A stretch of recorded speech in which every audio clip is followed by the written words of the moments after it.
A Sunday afternoon rubber match here at Crushers Stadium in Avon, Ohio between two Central Division rivals, between the Evansville Otters and the Lake Erie Crushers. Thank you so much for joining us this Sunday afternoon. I'm Lucas Macklin, and excited to get this game underway. Evansville with another chance to once again get that very elusive first road series victory.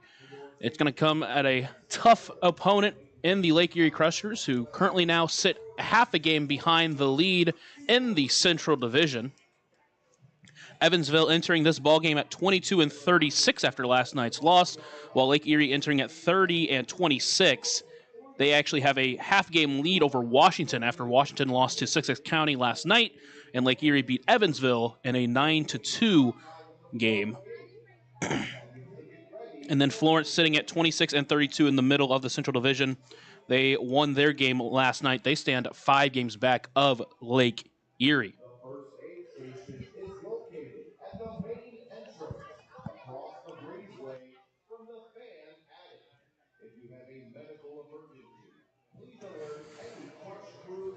Evansville looking to get a big win. Game 3 of this series, Lake Erie versus Evansville in Game 1. Evansville won 1-0 after a great start from Yohan Gonzalez. And then in Game 2 last night, it was a 9-2 loss for Evansville, where Evansville got out to a early lead in the first inning, but unfortunately could not hold it and could not add any more runs. They would only score those 2 runs that they had in the first inning and then didn't score the rest of the game. Gateway would put up 1 run in the bottom of the first inning, then 2 runs in the bottom of the third to take a 3-2 lead. Evansville would not come back from that. Lake Erie would then score 3 more runs in the bottom of the 6th inning and then add 3 more in the bottom of the 8th inning to win 9-2.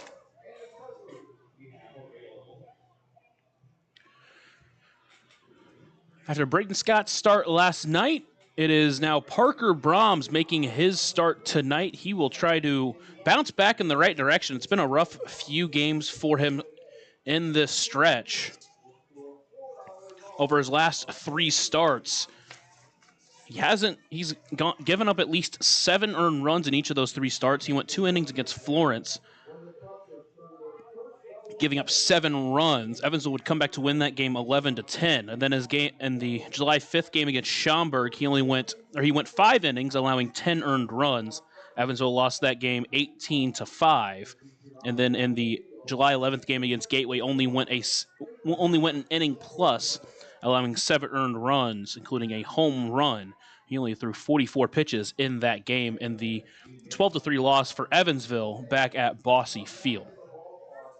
But now after the break, trying to bounce back and trying to get started in the right direction, and what better place to do it here at Crushers Stadium, a chance for Evansville to bounce back and finally get their first road series win. They are currently 0-8 on road series. They've been swept in 4 of those series. They've been in this spot before. This is the 4th time they've been in this spot where they won Game 1. And a chance to win one of the next 2 games in order to win the series. But in the first 4 series that they made it to a rubber match, they could not take it out. And now a 5th opportunity here with a huge chance to do it, and hopefully they are able to get it done. Reminder, you're listening to the Papa John's pregame show. Remember that Papa John's is the official sponsor of the Otters pregame and postgame shows, available every game night, 20 minutes before and 10 minutes after each Otters game on the Otters Digital Network, the Home Team Network, and our 96.9 WYR. Speaking of the Home Team Network, they are the exclusive home of every Frontier League game this season. So check them out today to sign up and get a front row seat to every Otters game this year. Evansville with the 1:05 p.m. Eastern start, 12:05 p.m. Central Time start. They will get Monday off. That will be a travel day. The team will get into Syracuse tonight before traveling into Quebec to take on the Capitales for 3 games, and then they will take on Ottawa for the next 3 games on that weekend series before finally getting back home to Bosse Field to take on these Lake Erie Crushers in 3 scheduled games, as well as 1 game that should be or will be resumed from a suspension. That game was tied going into the 10th inning. And that will be played on July 29th. So a chance for Evansville to go into the month of August on the right foot, but it is going to be a tough set of games. We talked about this at the beginning of the series. Some of the toughest teams in the Frontier League Evansville is playing. They have Lake Erie, Quebec at 44-15, Ottawa, who just got back to 500, who have been on fire. And then you play Lake Erie again, back at home. So we'll see if Evansville can try to get some big wins, and it starts today. Take a short break here on the Otters Digital Network, and when we're back, we'll talk about the starting lineups as well as the starting pitchers a little bit more here on the Otters Digital Network and 96.9 WYIR. Ballet Indiana is made up of local ballet professionals, dedicated parents, and community members in order to provide unique and life-enriching experiences for hundreds of young dancers, while carrying out their mission to inspire a lifelong appreciation for dance for both our dancers and the Evansville community. More information on Ballet Indiana and information about their upcoming performances is available at balletindiana.org. Maintaining our independence becomes more and more vital as we age. Swerka and More can help you navigate this important journey by answering your questions and connecting you to free and unbiased community resources and support services. If you are seeking advice for yourself or a loved one, let Swerka be your first call. More information available at swerka.org or by calling 812-464-7800. Right now in Vanderburgh County, over 800 children are in the child welfare system waiting for someone to be their voice, and you could be that voice by becoming a court-appointed special advocate, a CASA volunteer.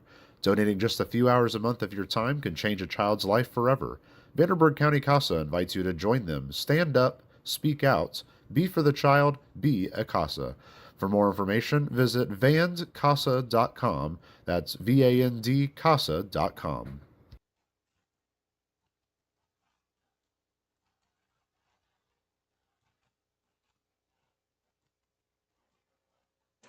Welcome back into the Papa John's pregame show. Remember that Papa John's is the official sponsor of the Otters pregame and postgame shows, available every game night, 20 minutes before and 10 minutes after each Otters game on the Otters Digital Network, the home team network, and on 96.9 WYIR. Evansville coming into this game with a chance to win their first road series of the year. And let's talk about the starting lineups for both sides, starting with the Lake Erie Crushers. The Crushers will send out Dario Gomez at the top of the lineup once again. Second straight game he's hit at the top of the lineup. He'll be playing in center field. Batting second and in left field, back in the lineup tonight, Burl Dixon. Batting third and DHing will be Alfredo Gonzalez. Batting fourth and playing first base after his two-hit game last night will be Scout Knotts. Batting fifth and playing shortstop will be Jared Watkins. Batting sixth and catching tonight will be Derek Vegas. Batting seventh and playing second base will be Davey Morgan. Batting eighth and playing third base will be Jaden Quinn. And rounding out the lineup will be the right fielder, Sam Franco. Lake Erie is going to be sending out Dylan Spain to make his 8th start of the season. Initially started out of the bullpen for Lake Erie, but has transitioned to a starter role, and he's pitched to a 1.6 ERA, is a 4-2 record. And he is coming off a 5-inning performance against Washington, where he went, as I mentioned, 5 innings, giving up 6 hits, allowing 1 earned run, walking 1, and striking out 2. Not a ton of strikeout stuff, although has plenty of strikeout ability.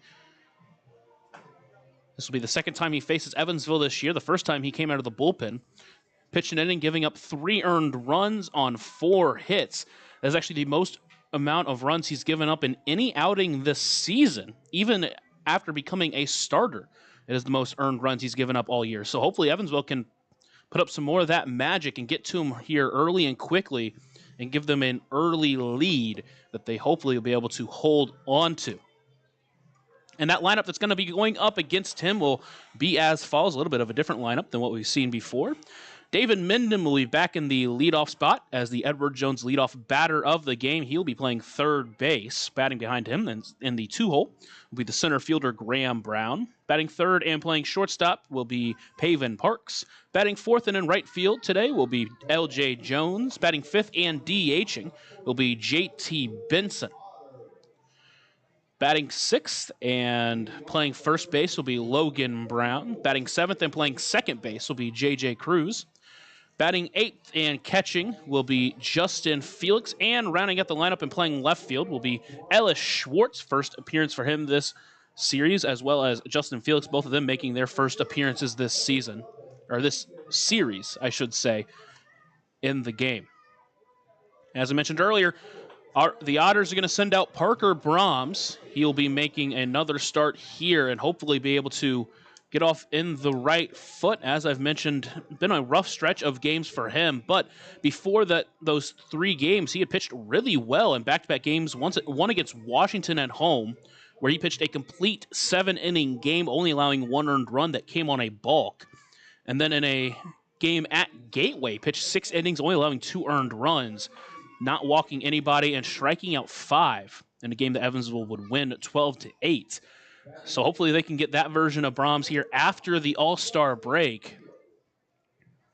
Because we've seen Parker Brahms pitch really well, but it has just not been a good stretch of games, and you hope that the veteran of this squad that has pitched for Evansville, over the last 3 seasons, can bounce back and give Evansville a big boost in a game that they need to win if they want to be going in the right direction before heading to Canada. Because as I mentioned, it's going to be a really, really tough stretch of games. You want to be going in there on a high note rather than a low note.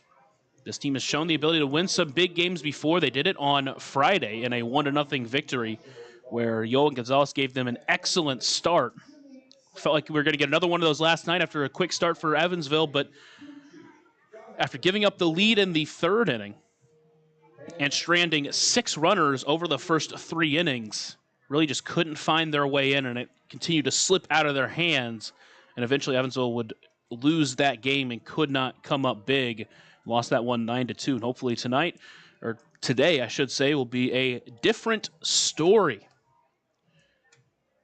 Frontier League will be featuring everyone playing today on Sunday, at least expected to. Obviously, Evansville and Lake Erie playing in a rubber match. Joliet and Windy City are playing against each other. That will also be a rubber match against each other. Washington and Sussex County starting at 2:05. Another rubber match they're in the Frontier League. Ottawa and Brockton. Brockton trying to break their own 12-game losing streak.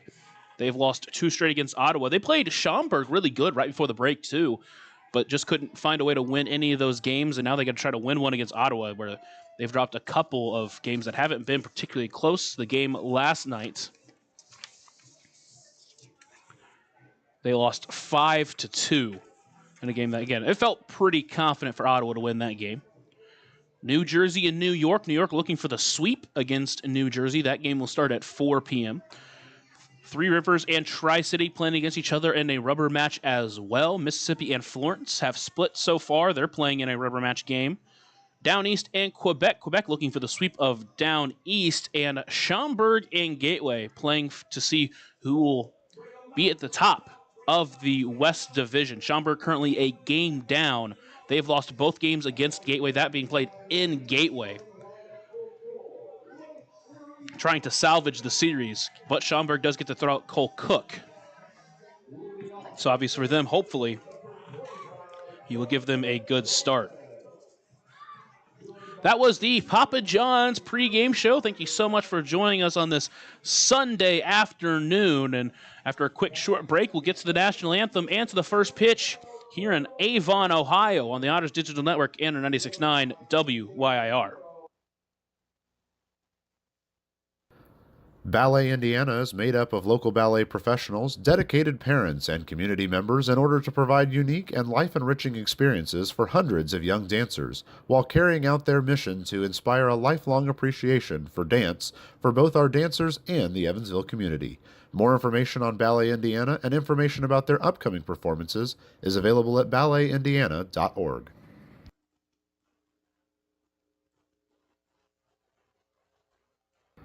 Maintaining our independence becomes more and more vital as we age. Swerka and more can help you navigate this important journey by answering your questions and connecting you to free and unbiased community resources and support services. If you are seeking advice for yourself or a loved one, let Swerka be your first call. More information available at swerka.org or by calling 812-464-7800.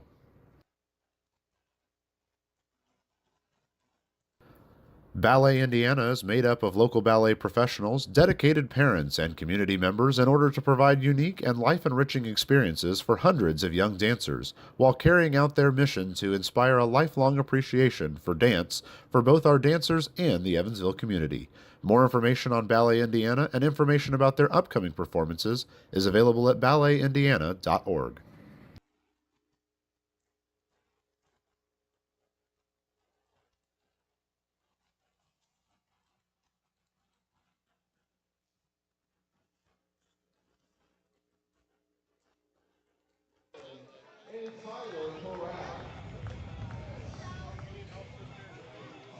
The athletic trainer for the Crushers from Cleveland Clinic Sports Medicine is Manny Economist and Miles Thornton.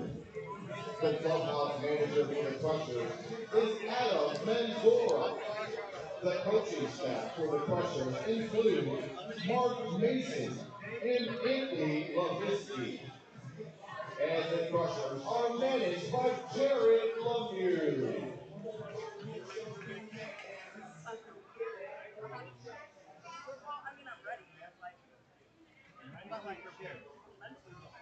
In memory and respect to those who serve and have served our country, if you are able, please rise and remove your caps as we honor America with our national anthem.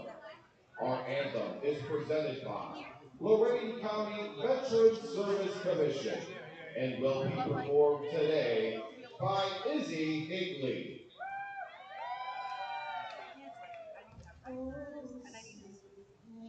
you see by the dawn's early light what so proudly we hailed at the twilight's last gleam, whose broad stripes and bright stars through the perilous fight o'er the ramparts we watched were so gallantly streamed, and the rocket's red glare, the bombs bursting in air, gave proof through the night that our flag was still there.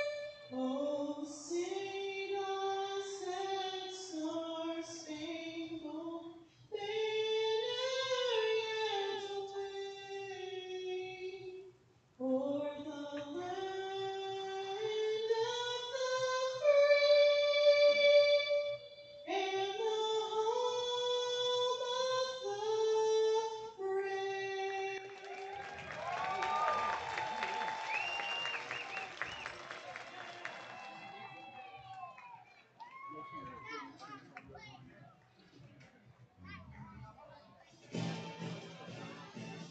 All right, it's time for baseball by now, but you know we can't start until we get this. It's time for baseball here in Avon, Ohio, and hopefully we'll get another good game like we had on Friday.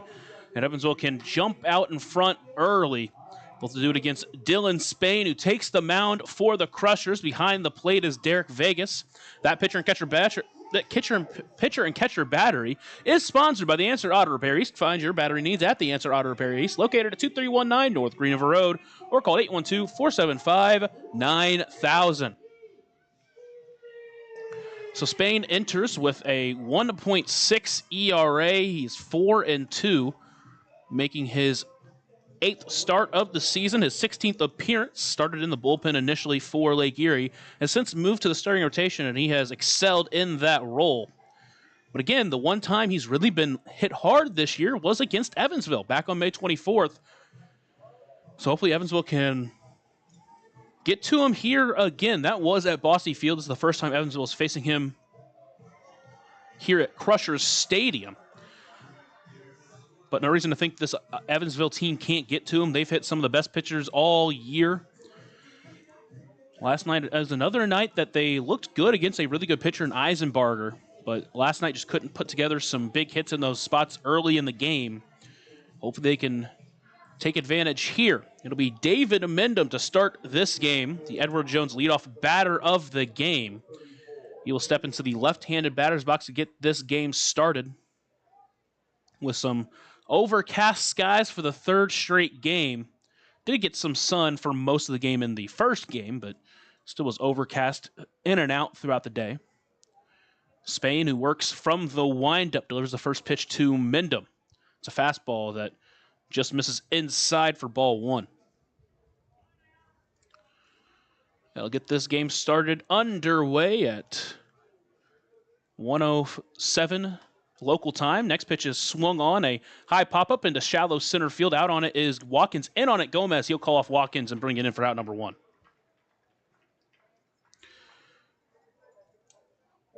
So with one away, it'll bring up Graham Brown. He's batting back in the two-hole tonight. Dennis Pierce and Keenan Taylor both out of the lineup for Evansville. Graham Brown back in center field after playing second base in game two. Spain delivers the first pitch to Brown. Takes it inside for ball one. Spain right now is fastball around 89 miles per hour. It's the 1-0 pitch. That one does find the zone on the inside part of the plate. Evens count up at 1-1.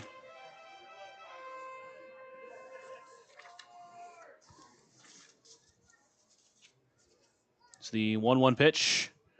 Pulled the string. Out in front of it was Brown. Now he's behind 1-2. He's going to have to battle from behind now.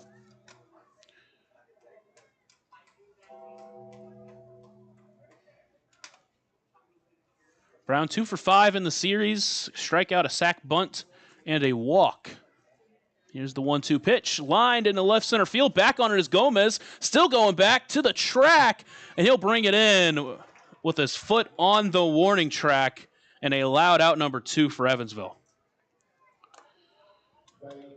The hitter-friendly ballpark plays to the pitcher-friendly ballpark plays to the pitcher. That one was 101 off the bat. A beautiful swing, but the wind that's blowing from left to right pulled it down just enough for Gomez to bring it in for out number 2. Now it's up to Paven Parks. He will step in on the left-handed batter's box. He is batting at a .316 average over his last 10 games. First pitch he'll take outside for ball one.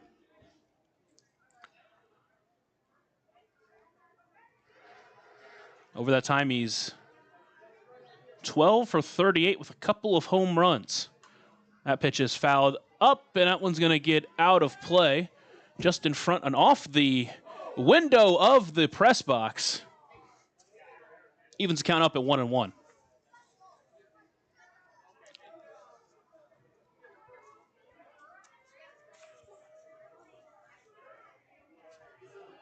Next pitch to Parks. Misses outside, ball 2. Tried to get a backdoor breaker, but couldn't find the zone.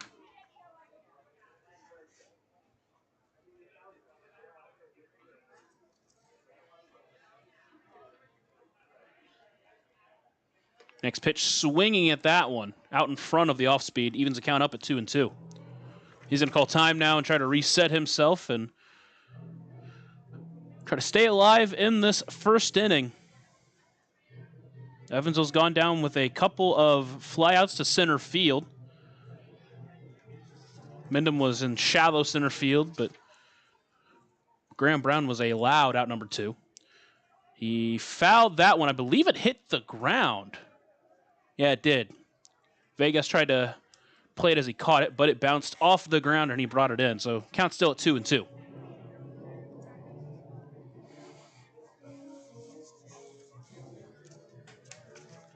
Behind the plate tonight is Jimmy Sapp. The rotation of umpires. Next 2-2, swung on a miss for strike 3, got the fastball up at 91 to strike him out. So the Otters go down 1-2-3 in the first. We head to the bottom of the inning.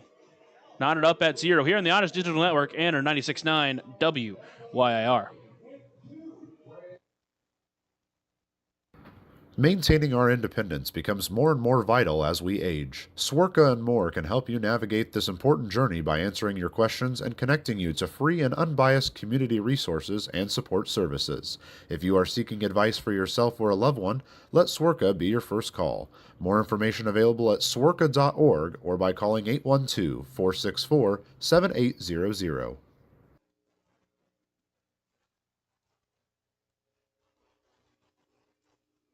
Right now in Vanderburgh County, over 800 children are in the child welfare system waiting for someone to be their voice, and you could be that voice by becoming a court-appointed special advocate, a CASA volunteer. Donating just a few hours a month of your time can change a child's life forever. Vanderburgh County CASA invites you to join them. Stand up, speak out, be for the child, be a CASA. For more information, visit vandcasa.com. That's VAND-CASA.com. Parker Brahms takes the mound. Brahms on the mound. Behind the plate for him is Justin Felix. That pitcher-catcher battery is sponsored by The Answer Auto Repair East. Find your battery needs at The Answer Auto Repair East, located at 2319 North Green River Road, or call 812-475-9000. So Brahms entering this game. Again, he had such a good start to the season before his last 3 starts had a 3.39 ERA, but after those 3 starts, it has ballooned up to a 7.95, giving up 24 runs over his last 7 innings. But as we mentioned, making his 11th start before those 3 starts, one against Florence, one at Schaumburg, and one against Gateway, he looks so good for Evansville and comes back in today. He will face Dario Gomez, Burl Dixon, and Alfredo Gonzalez to start this one. He pitches from his open stretch position. First pitch.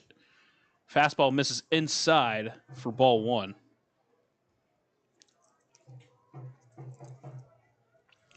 He'll start behind Gomez to start this game. That one just missed. Next pitch swinging for Gomez. Couldn't catch up to it, evens the count up at 1-1.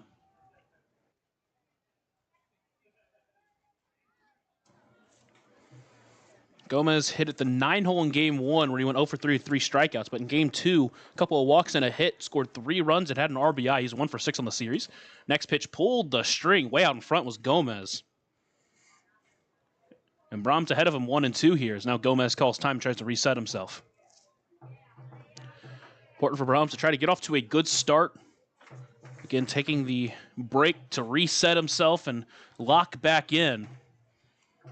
Good chance to do it here at a very hitter-friendly ballpark in Lake Erie. Here's the 1-2 pitch to Gomez. Fastball misses low and away. Evens count up at 2-2.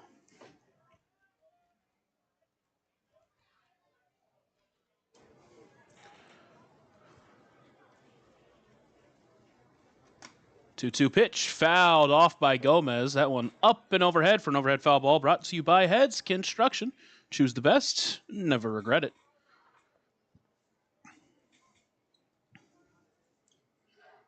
Brahms in his 4th consecutive year here with Evansville. The next 2-2 misses high and away, or high and in. Count runs full. In 22 and 23 had a 2.55 ERA with Evansville. Then last year in 18 appearances had a 4.47 ERA. Next pitch, got him swinging. Took some off of it at 81 miles per hour, and a German-American bank strikeout to start the game for Parker Brahms. And there's quickly one away with Burl Dixon coming up next.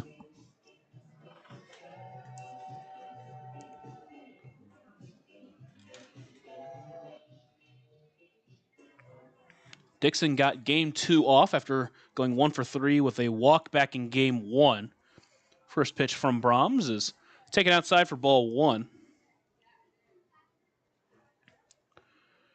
Dixon got the night off with the lefty Scott pitching. Back in the lineup with the righty Brahms on the mound. The 1-0 pitch. That one does find the zone, evens the count up at 1-1.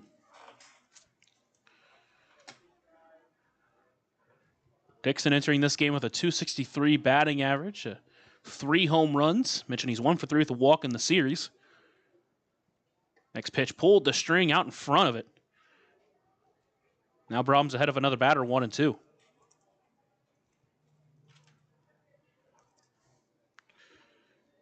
Some big hitters waiting on deck in Alfredo Gonzalez and Scout Knotts. Would like to get these first 2 batters out to not allow any runners on base when those guys come up. The 1-2 pitch. High pop-up in foul territory on the right side. Mendham's going to try to camp under it, and he can't read it. It's going to fall to the side of him. And Dixon's going to be given another life. That is not what you want to see. You never want to give any batter an extra life, especially one with, like Burl Dixon has been one of the better hitters in this Crushers offense.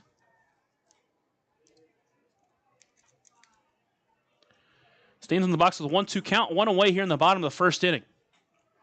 Here's the pitch from Brahms. Fastball misses outside, 2-2.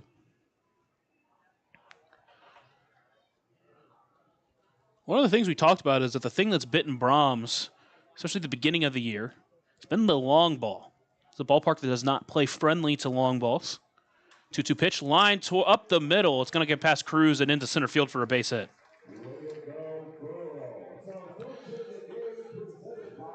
Dixon places that one perfectly, finding the open hole in the infield. And a 1-out base hit brings up Alfredo Gonzalez.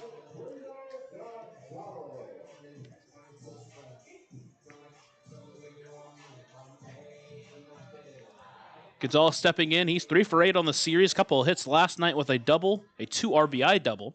Scored a run and struck out once. Check over at first. Gets above the glove of Logan Brown.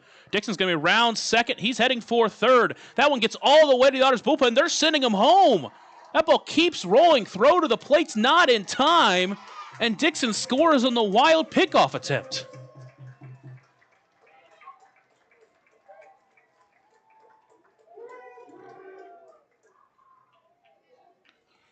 An unfortunate mistake for Evansville, and Lake Erie takes advantage with a 1-0 lead.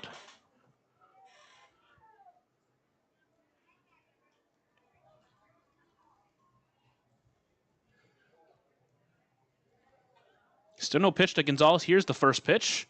That one just misses outside for ball 1. Now Brahms got to lock back in and get reset after giving up that run. Next pitch in there for a strike, evens the count up at 1-1. Gonzalez, the hitting coach for this Crushers squad at 32 years old, former MLB player for the Chicago White Sox. Next pitch, he lofts that one up into foul territory. It's going to get out of play, and he'll be behind 1-2. So now Brahms been ahead of all 3 batters at 1-2.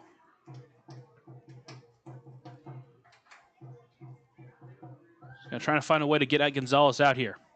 Pitch misses high, evens the count up at 2-2.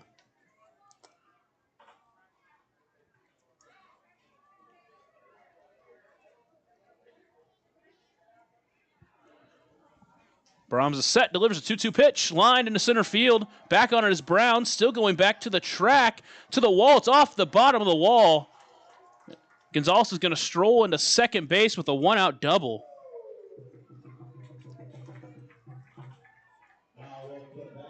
One off the bat. Line drive to center field. And now Brahms have to work around that 1-out double.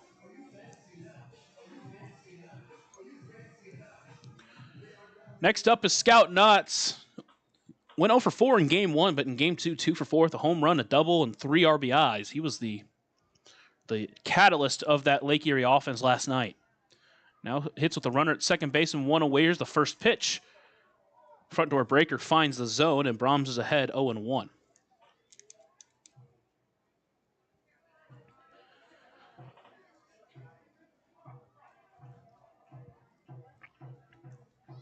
Brahms set once again, but a throw back to second. That's in time, and they're going to get Gonzalez getting too far off second base. Great pickoff move from Parker Brahms. Gonzalez just couldn't get back in nearly enough time. Tried to do a little improvised swim move, but couldn't get in. Now there's 2 away with no one on for Knotts. Another front door breaker just missed inside. Evens the count up at 1-1. Well-placed pitch there, but Knotts holds off. Here's the 1-1 pitch. Another breaker. That one misses low, 2-1. This last night was the most dangerous part of the lineup, 1 through 4. Really did a lot of the damage. 2-1. Popped up into foul territory. Fielk's going to try to find it, but that one's going to get out of play, even the count up at 2-2.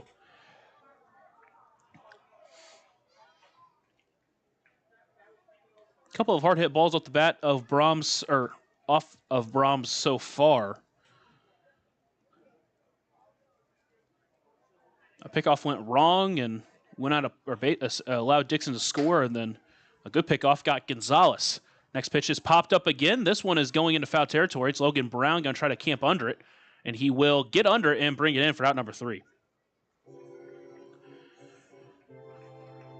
So Lake Erie gets 1 on the mistake of a pickoff throw, but work around a double to get out of the inning, only allowing 1 earned run. We head to the second here on the Otters Digital Network, and 96.9 WYIR. Ballet Indiana is made up of local ballet professionals, dedicated parents, and community members in order to provide unique and life-enriching experiences for hundreds of young dancers, while carrying out their mission to inspire a lifelong appreciation for dance for both our dancers and the Evansville community. More information on Ballet Indiana and information about their upcoming performances is available at balletindiana.org. Maintaining our independence becomes more and more vital as we age. Swerka and More can help you navigate this important journey by answering your questions and connecting you to free and unbiased community resources and support services. If you are seeking advice for yourself or a loved one, let Swerka be your first call. More information available at swerka.org or by calling 812-464-7800.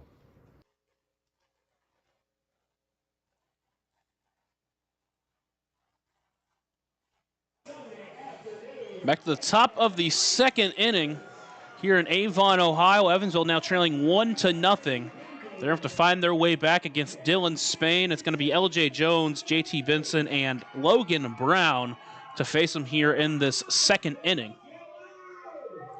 LJ Jones has been hitting the ball really well. He's 3 for 8 in this series. Coming off that 4-hit game against Gateway right before the All-Star break. In that game, it included a home run, a 3-run shot, as well as an RBI single. Had 5 RBIs in that game. 3 for 8 with 3 singles so far in this series, but a chance to lead off and just try to get on base. Evansville needs to get that run back as quickly as possible. Spain works the first pitch. Front door breaker just couldn't find the zone, and Jones is ahead 1-0. Spain, again, another tough matchup for Evansville. They faced 3 extremely tough pitchers this weekend. That one just misses outside 2-0.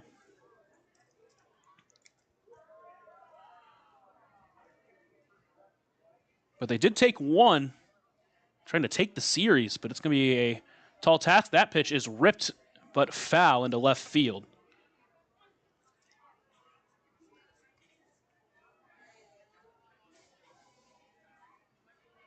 Jones, who had an extremely hot June, outside of a couple of road series in July, he's looked really good as well.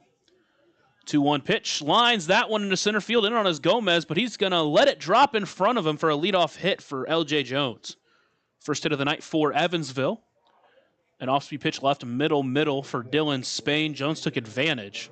Didn't get the best of contact, but found the open green grass. Now there's a runner on for J.T. Benson. Benson last night went hitless, but is 1 for 8 on the series, scored the winning run on Friday after the Paving Parks triple. Batting down in the 5-hole tonight. First pitch to him, misses inside for ball 1.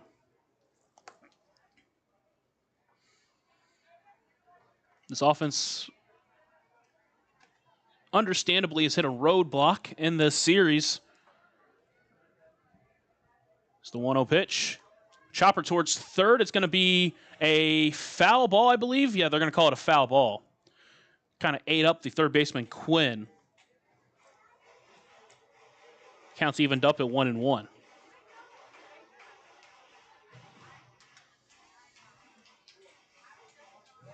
Benson, for really the first time this season, his OBP has dipped just below 400 at 396. Still tied for the league in home run, or tied for the team lead in home runs at 8. It's the 1-1 pitch. Chopper towards short, brought in by Watkins. Toss to second for 1. Throw to first is going to be in time. And just as quickly as the Otters get a hit, it's taken away with a double play.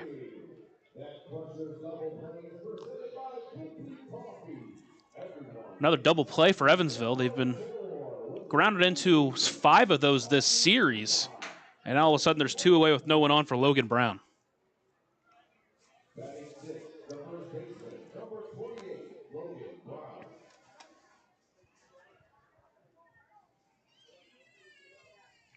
Brown awaits the first pitch.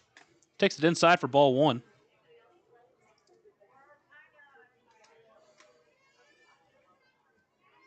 Brown is 2 for 7 this series with a double. Had a double last night. It's the 1-0 pitch. Lined into right field. Back on it is Franco. Still back to the track. To the wall. That one's gone. Logan Brown ambushes a 1-0 pitch and we're tied. His second home run of the season. And he got all of that one, 100 off the bat, 400 feet.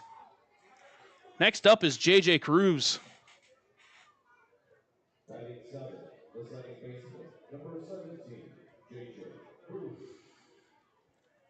Cruz got game 2 off with the lefty on the mound. First pitch swinging at that one. Tried to follow Logan Brown, but came up empty. He's behind 0-1.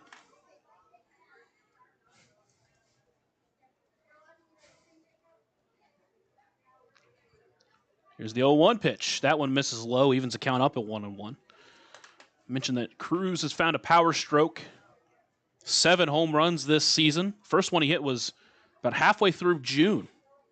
Since then, he has really turned it into a skill. 1-1 pitch swung through that one, a little bit out in front of the off speed. He's behind 1-2.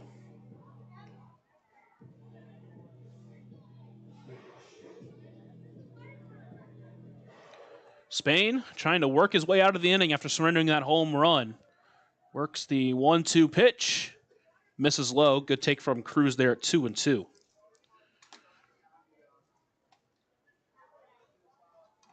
Along with those home runs, J.J. Cruz hasn't walked since June 4th. But coming into the series, he was batting .393 over his last 8 games with those 3 home runs in Schaumburg. 2-2 pitch swung through that one, comes up empty, and he goes down swinging, but not before the Otters take advantage of a Logan Brown home run to tie this game at 1. We have at the bottom of the second, all knotted up at 1 here on the Otters Digital Network and 96.9 WYIR. Right now in Vanderburgh County, over 800 children are in the child welfare system waiting for someone to be their voice, and you could be that voice by becoming a court-appointed special advocate, a CASA volunteer. Donating just a few hours a month of your time can change a child's life forever. Vanderburgh County CASA invites you to join them. Stand up, speak out, be for the child, be a CASA. For more information, visit vandcasa.com. That's VAND CASA.com.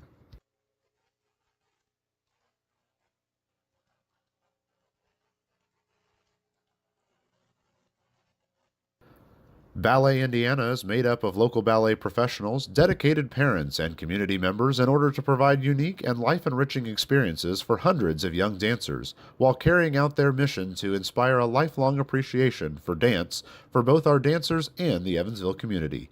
More information on Ballet Indiana and information about their upcoming performances is available at balletindiana.org.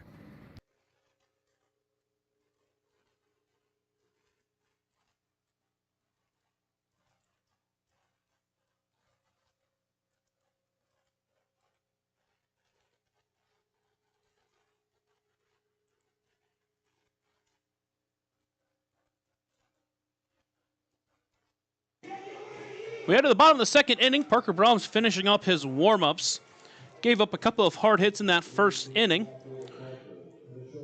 Gave up one unearned run on the missed pickoff throw to first that went all the way to the Otters bullpen, allowing Dixon to score from first. A double from Alfredo Gonzalez. He got picked off back at second base and then got Knotts to pop out. Now he's got Jared Watkins, Derek Vegas, and Davey Morgan to face in this inning.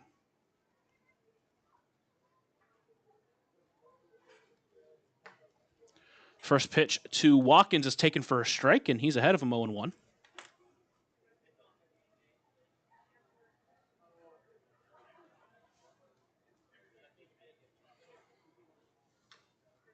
Next pitch fouled off by Watkins. Now he's behind 0-2.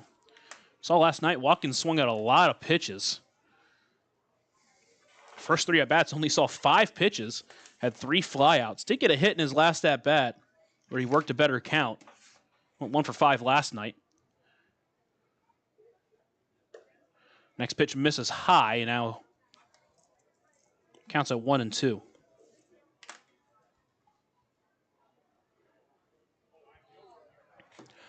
Brahms is set, delivers the 1-2 pitch. Chopper towards first.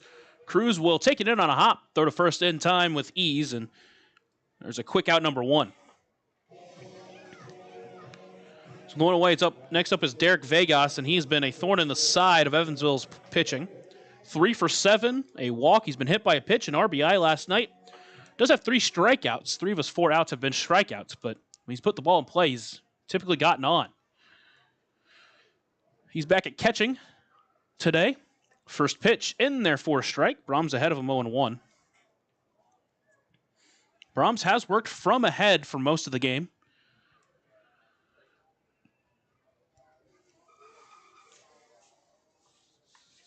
The 0-1 pitch lined into left field. Back on it is Schwartz. Now in on it as the wind knocks it down. And it's caught for out number 2. The wind blowing the exact opposite direction. Played in the favor of Parker Brahms, and with 2 away, it's up to Davey Morgan. That one was well struck. Went down and got it. Not a bad pitch from Brahms, but well struck by Vegas. The wrong ballpark, the wrong day to do that in.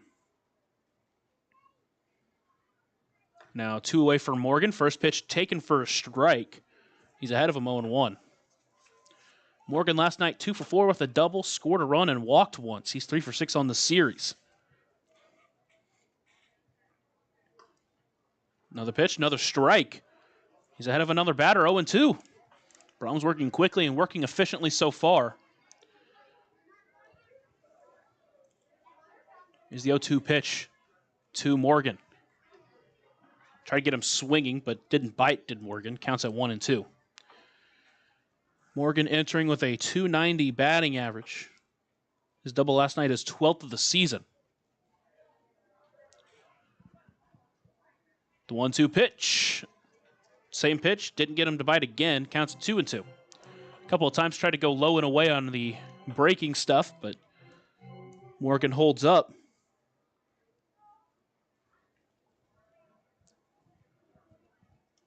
The 2-2 pitch to Morgan.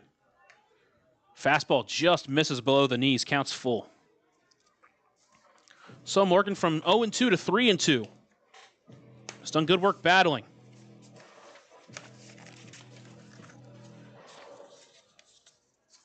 Two away here in the bottom of the second inning, tied up at 1.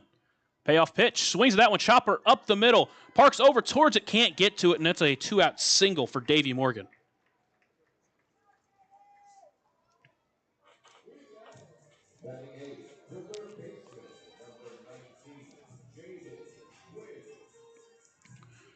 Next up is Jaden Quinn. Saw him last night for the first time this series where he pinch hit, went 0 for 1 with a strikeout. At that point, the game was still close. Pickoff over at first, nothing doing. One away with runners on the corner, struck out.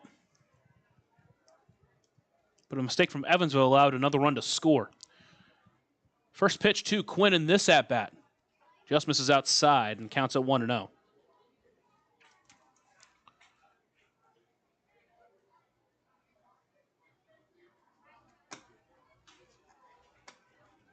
Check over at first, almost got him. Another good pickoff throw from Brahms, but Morgan just able to get back in time.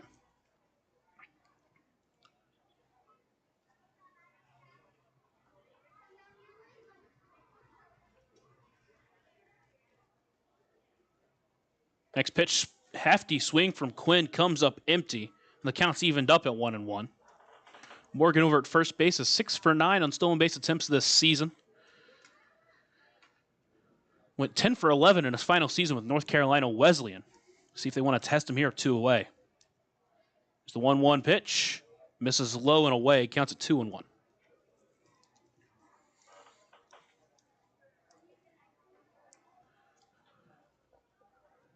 Quinn this year's hit to a .209 batting average, but does have 3 home runs in his 12 hits. Brahms sets, delivers, 2-1 pitch. High fly ball into right. That one's hooking. It's going to get foul, but did some damage on that ball. Counts evened up at 2.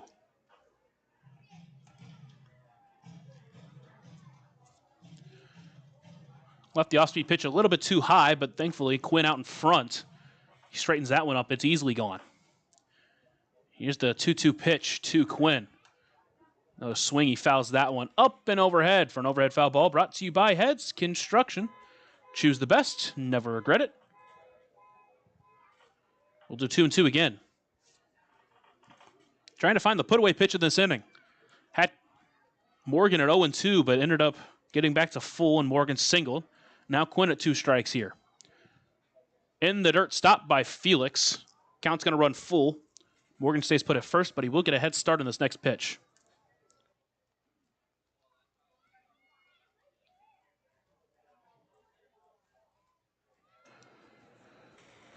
Brahms trying to find his way out of the inning. Second straight batter at a full count.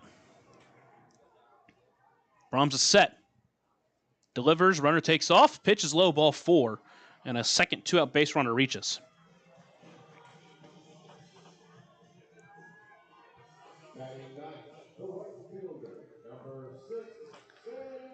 It's up to Sam Franco. Chance to give Lake Erie the lead back.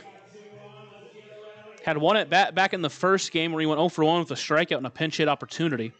Then last night went 1 for 5, but that one hit was a double. Bottom of the second inning, knotted up at 1, 2-1, 2 away for Lake Erie. Brahms looks back now, delivers the first pitch. Front door breaker finds the zone, and he's ahead 0-1.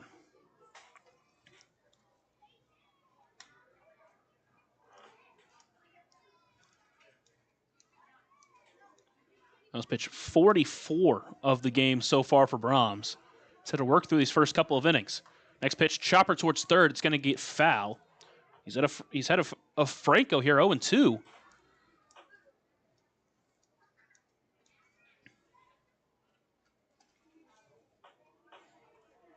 Couple of off speed to start this at bat. See if he goes with the fastball to try to get him. Or goes back with the off speed. Brahms looks in, now sets.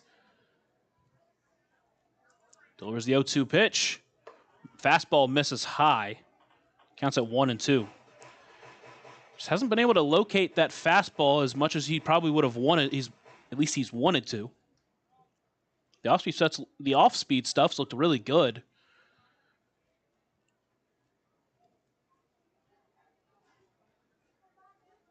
The 1-2 pitch from Brahms. Chopper back up the middle. Brahms will take it in.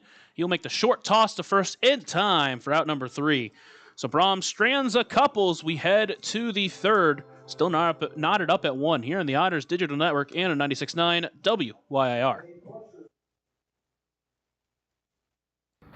Maintaining our independence becomes more and more vital as we age. Swerka and more can help you navigate this important journey by answering your questions and connecting you to free and unbiased community resources and support services. If you are seeking advice for yourself or a loved one, let Swerka be your first call. More information available at swerka.org or by calling 812-464-7800.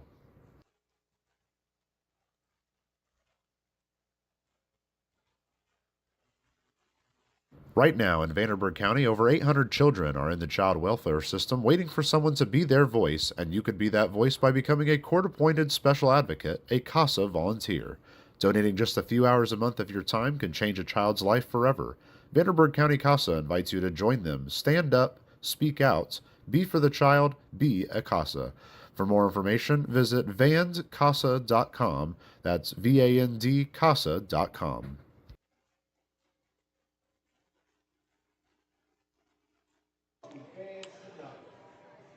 To the top of the third inning, knotted up at one. It's be the 8, 9, and 1 hitters, Justin Felix, Ellis Schwartz, and David Mendham to bat here in the third inning. Logan Brown's solo shot in the top of the second inning tied it up at 1. Big game here for Evansville, a chance to get their first road series win. Dylan Spain on the mound, who so far this year had pitched to a 1.6 ERA, his worst outing. Came in a relief appearance against Evansville, where he went 1 inning, allowing 3 earned runs, and got the loss, one of his 2 losses this season against Evansville. That was back at Bosse Field on May 24th. Now here is knotted up at 1.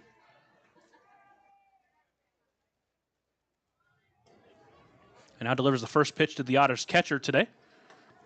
Finds the zone, and he's out in front of him 0-1.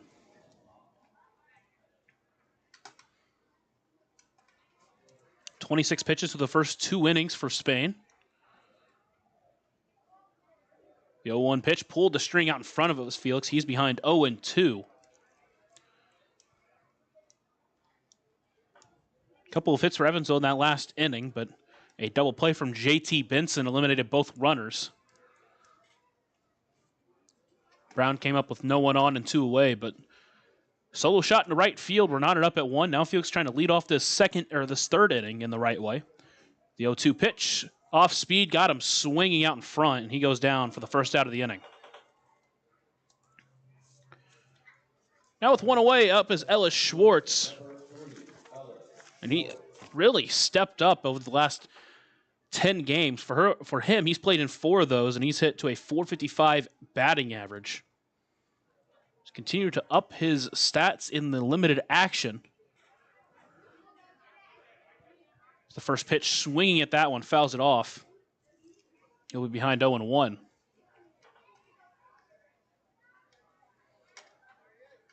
Schwartz is up to his batting average of .267. Getting the start in left field today. The 0-1 pitch misses outside, even the count up at 1-1.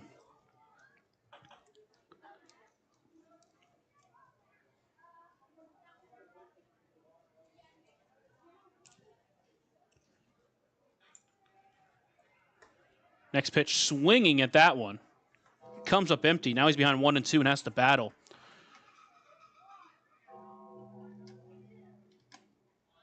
Schwartz in his first professional season.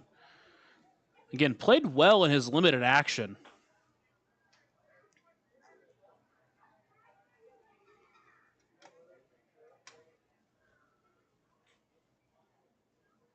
Now steps back into the left-handed batter's box, awaiting the 1-2 pitch. Liner up the middle. The shortstop Watkins has a charge for it. Throw to first is just in time. Beats him by a step. And they're 2 away.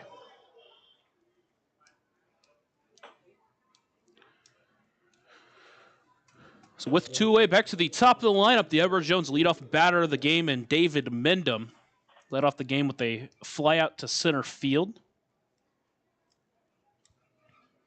Trying to start a 2-out rally here for Evansville in the top of the third inning.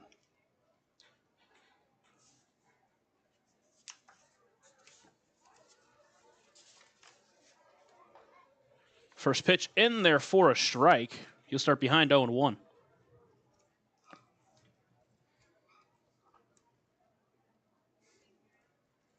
Bindum, as the leadoff hitter in this game, takes the next pitch, misses high for ball 1.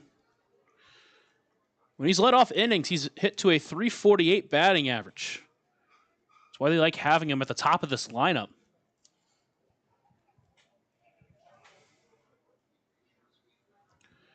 1-1 in there for strike 2. Just at the knees.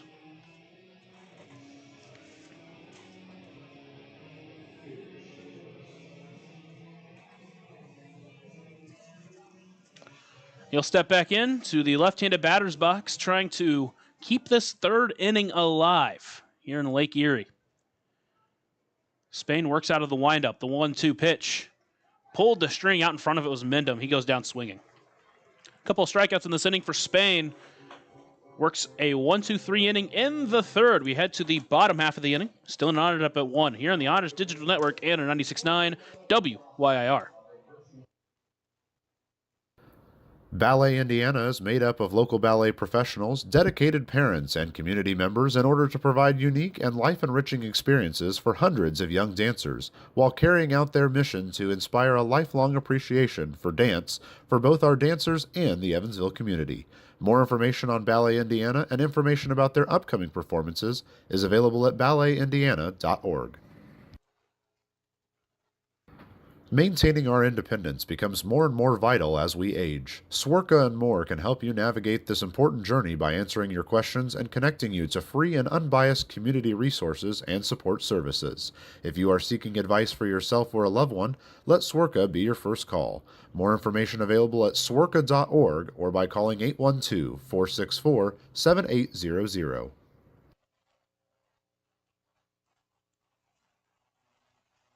Right now in Vanderburgh County, over 800 children are in the child welfare system waiting for someone to be their voice, and you could be that voice by becoming a court-appointed special advocate, a CASA volunteer.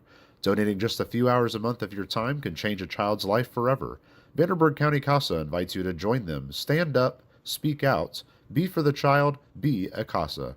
For more information, visit vandcasa.com. That's VAND-CASA.com.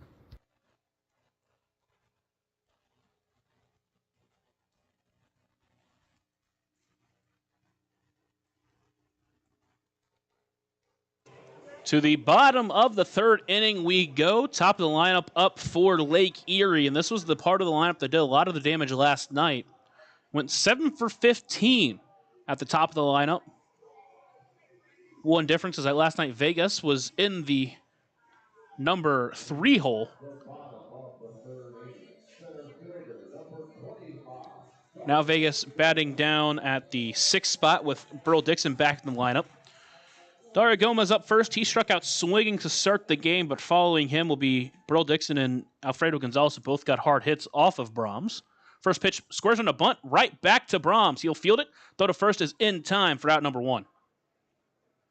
Tried to catch Brahms off guard, but he was ready. And a quick out number 1 for Brahms here in the third inning. Good thing for him. He had to throw a lot of pitches for the first 2 innings, but only 1 pitch to get the first out in this inning. It was 46 pitches to the first 2 innings for him. Next up is Burl Dixon.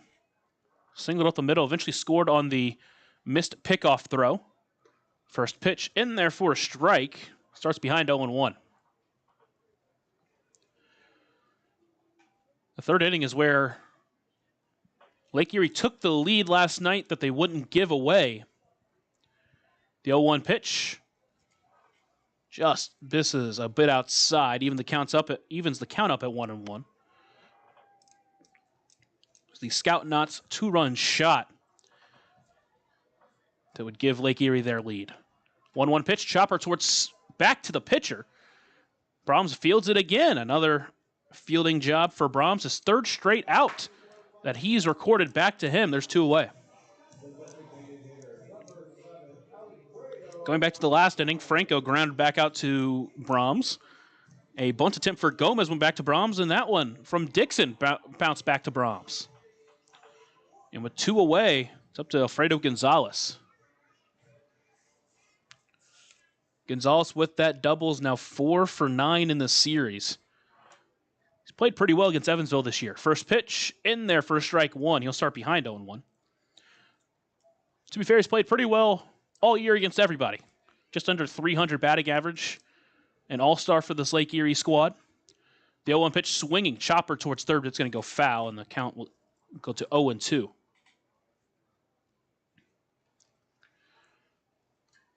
Went fastball at that first pitch, then off speed. See which way he wants to go against Gonzalez here. Gonzalez DHing today after playing first base in Game 1, catching last night. 0-2 pitch, throws his bat out there, lines it into right field. That one's going to go foul and out of play.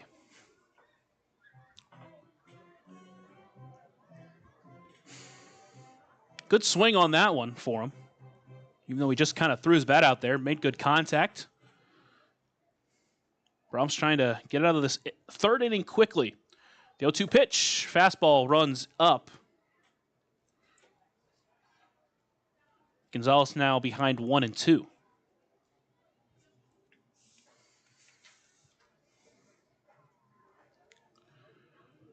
Next pitch, pulled the string, got him swinging. German American Bank strikeout number 2 for Parker Brahms, and he puts down Lake Erie 1-2-3 in the third. We head to the fourth, knotted up at 1 here on the Otters Digital Network and 96.9 WYIR. Ballet Indiana is made up of local ballet professionals, dedicated parents, and community members in order to provide unique and life-enriching experiences for hundreds of young dancers, while carrying out their mission to inspire a lifelong appreciation for dance for both our dancers and the Evansville community. More information on Ballet Indiana and information about their upcoming performances is available at balletindiana.org.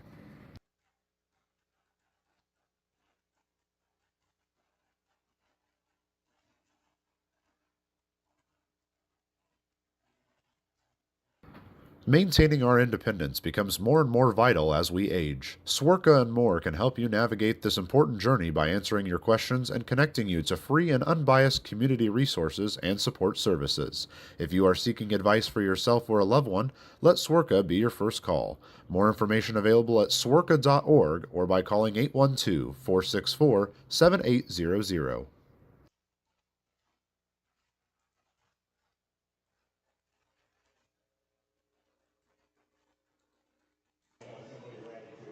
Through the first 3 frames, knotted up at 1 here in Lake Erie. Parker Brahms worked through some traffic in that first inning, gave us some hard contact, but the last couple innings has worked really well. Had to work through a little bit of 2-out traffic in that second inning, but did well, and then worked a quick third inning. Now we're to the top of the fourth inning with Graham, Brown, Pavin Parks, and L.J. Jones. And Brown, the first time up, launched one into center field. And if it was back at Bosse Field, it probably leaves the ballpark. But fortunately, with the wind that's blowing left to right and a little bit in, kept it in the ballpark. L.J. Jones also singled back in the second inning. And it looks like we're going to get either time called on a loose ball, I believe. Yeah, I think that's what we're going to get.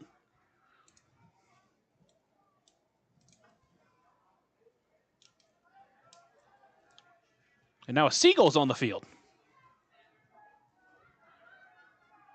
It's not going to stop us. Spain works. First pitch to the Otters center fielder. Swings at that one, fouls it up and overhead. An overhead foul ball brought to you by Heads Construction. Choose the best and never regret it.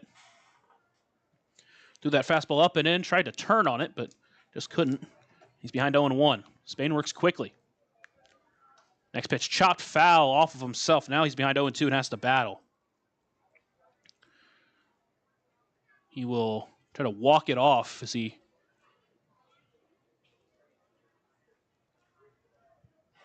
walks to the Otters dugout. He's going to get a new bat. I guess maybe he broke his bat. Didn't hear that sound, but now it's to fight from behind 0-2 with the new baseball bat. A couple of fastballs for Spain to start this at bat. And a spot to potentially drop in one of his off-speed pitches.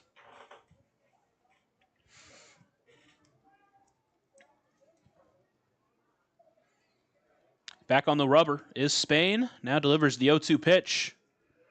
Pulled the string. Brown able to check swing, put it into fair territory. Morgan has to charge it and will bring it in for out number 1. Brown didn't mean to swing at it. Threw his bat out there and accidentally made contact on a pitch that dropped out of the zone late. Made it close at first, though. His speed with that slow roller almost beat it out, but didn't. Now there's one away.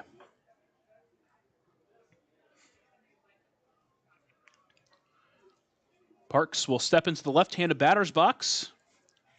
2 hits last night. First pitch to him takes high for ball 1. After his triple in game 1, that scored the lone run scored in the game. Trying to improve on his 0 for 1 day here. Launches that one into center field. That one hooking towards the left, and it will be the left fielder Dixon who takes it and brings it in for out number 2. Couple of quick outs for Spain, and with 2 away, it's up to L.J. Jones. With his single, he's now recorded a hit in the last 4 games he's played.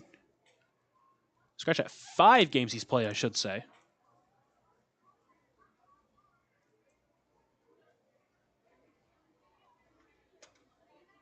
First pitch to him, he swings at that one, a high pop-up that's going to stay in the infield. The third baseman Quinn's going to call it and bring it in for out number 3. So Spain follows up the quick inning from Brahms with a quick inning of his own. Goes 1, 2, 3 in the 4th. Head to the bottom, still knotted up at 1 here in the Otters Digital Network and 96.9 WYIR. Right now in Vanderburgh County, over 800 children are in the child welfare system waiting for someone to be their voice, and you could be that voice by becoming a court-appointed special advocate, a CASA volunteer. Donating just a few hours a month of your time can change a child's life forever. Vanderburgh County CASA invites you to join them. Stand up, speak out, be for the child, be a CASA. For more information, visit vandcasa.com. That's VAND-CASA.com.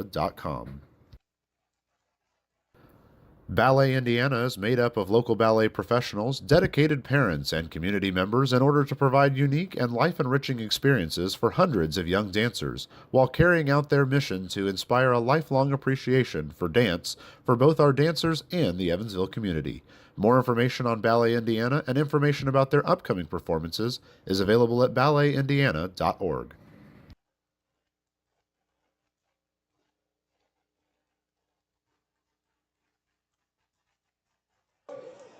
We head to the bottom of the 4th inning. Parker Brahms out there for another inning of work. After that first inning where he gave up some hard contact in that 1 run, he's really gotten a lot of weak contact these last couple of innings, including 3 straight groundouts to end the 2nd and the first 2 in the 3rd. And then the strikeout of Alfredo Gonzalez to end the 3rd. He's really started to dial in, and he will face Scout Knotts to start this 4th inning. Both pitchers have started to really settle into this game. It's 1 run on 2 hits for Evansville and that 1 error that allowed the Crushers run to score. Their 1 run coming on the Logan Brown home run. Crushers with 1 run on 3 hits in this game so far. First pitch to Knotts. Just misses outside for ball 1.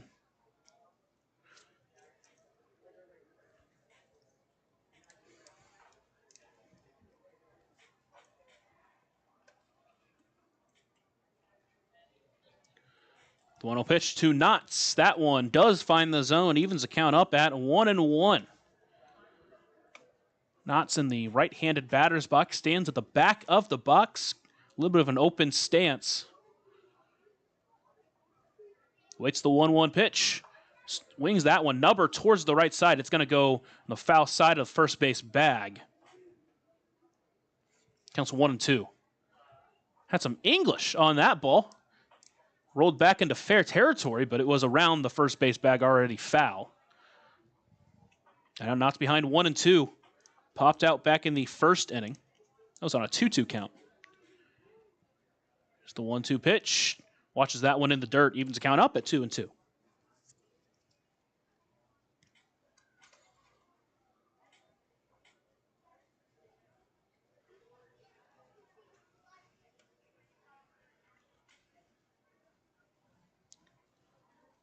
The 2-2 pitch to Knott. Swings at that one. Liner into center field. That's going to get through for a base hit. Leadoff base hit on 2 strikes for Scout Knotts. And that will bring up Jared Watkins.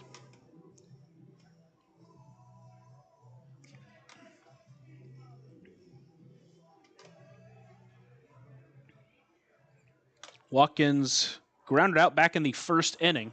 Last night went 1 for 5 with 4 flyouts. First pitch to him is taken for a strike. He starts behind 0-1. Watkins played his final 2 collegiate seasons at Indiana State for the Sycamores. Pickoff throw over to first, not in time. Played his first 2 years of professional ball with the Southern Illinois Miners in Marion, Illinois. They got picked up and played some. That one's fouled off to the right. Counts at 0-2. Minor league ball with the Diamondbacks organization. Joined Lake Erie in 22. Played some more minor league ball in 23. And then joined Lake Erie for those last 3 seasons in 23. Next pitch taken outside, ball 1. This year, his best season he's played with Lake Erie since 22. In 40 games, he's hit to a 276 batting average, a 361 on-base percentage. The 1-2 pitch fouls that one off. Overhead foul ball brought to you by Heads Construction. Choose the best, never regret it. And we'll do it again. Didn't hit a home run until his final season of college ball. Found some power with Southern Illinois in his second season. Next pitch fouled off again. So a good battle here from Watkins. Brahms trying to find a way to get him out.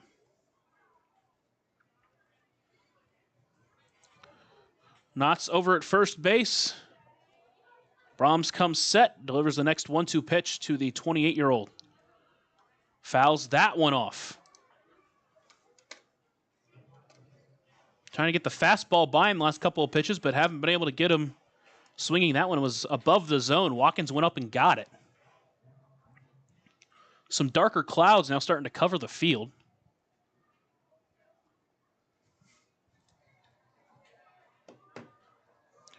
Check over at first base, nothing doing.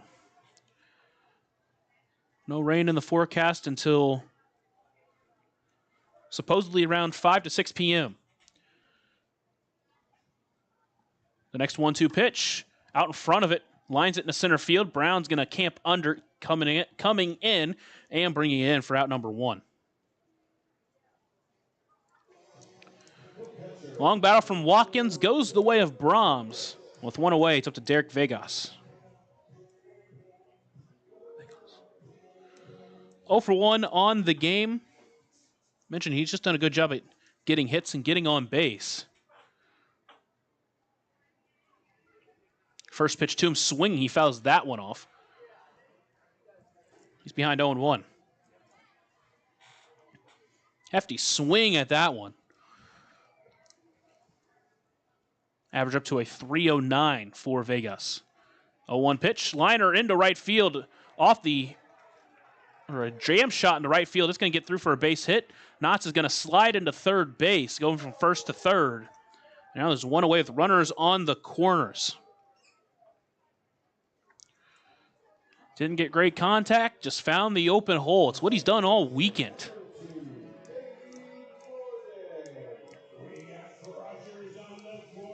Now 1 away, runners on the corners. Lake Erie threatening to take the lead here in the 4th inning.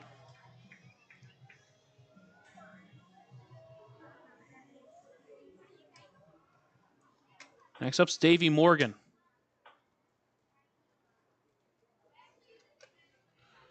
Brahms sets, delivers the first pitch, misses outside. Good stop by Felix. Behind 1-0.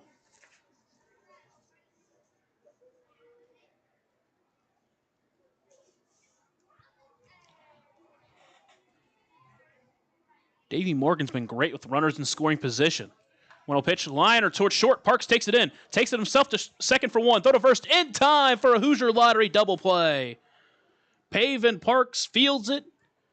Brahms gets the ground ball he needs, gets the double play, and escapes a jam. Strands one in scoring position, and we're still knotted up at one as we head to the fifth here on the Otters Digital Network and 96.9 WYIR. Maintaining our independence becomes more and more vital as we age. Swerka and More can help you navigate this important journey by answering your questions and connecting you to free and unbiased community resources and support services. If you are seeking advice for yourself or a loved one, let Swerka be your first call. More information available at swerka.org or by calling 812-464-7800.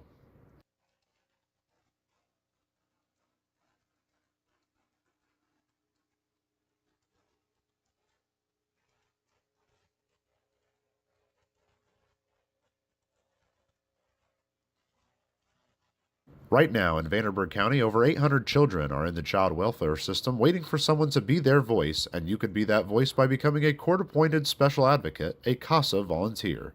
Donating just a few hours a month of your time can change a child's life forever.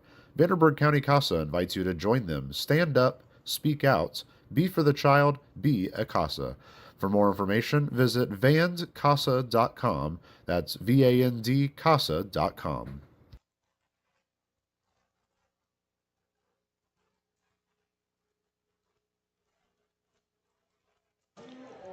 Through four here in Lake Erie, still knotted up at one after Brahms gets the big double play. It'll be JT Benson to lead off this inning, followed by Logan Brown and JJ Cruz. Great chance here for Evansville to try to take advantage of some of that momentum Brahms garnered by getting out of that jam. Had runners on the corners with one away, got the double play that Parks took by himself to second through to first in time. And now Benson will lead off this inning. 0 for 1 on the game. He did ground into a double play his last time up. First pitch to him is taken on the corner for a strike. He's behind 0-1.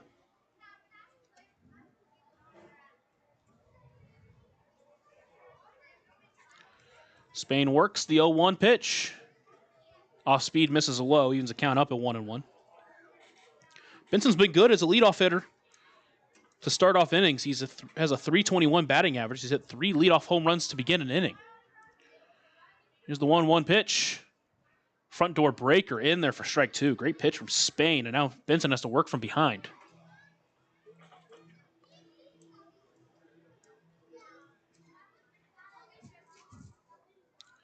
Here's the 1-2 pitch to Benson.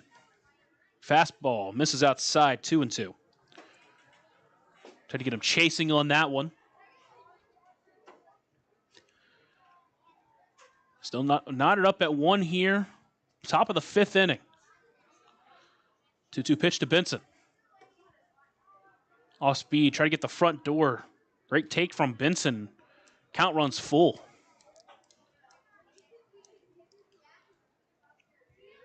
Benson tried to get on base in front of Logan Brown. Payoff pitch. Swings at that one in the dirt. Comes up empty. And there's one away.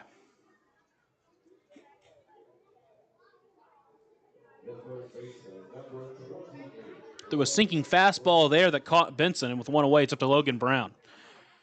Brown, the lone damage done for Evansville in this game with that 2-out home run in the second inning. Took a 1-0 pitch and turned on it to right field. And now takes the first pitch outside for ball one. Sent it 400 feet out towards those inflatables out in right. 1-0 pitch swings at that one. Another off speed, evens the count up at 1-1. Sitting fastball, trying to attack another 1-0 pitch, but came up empty.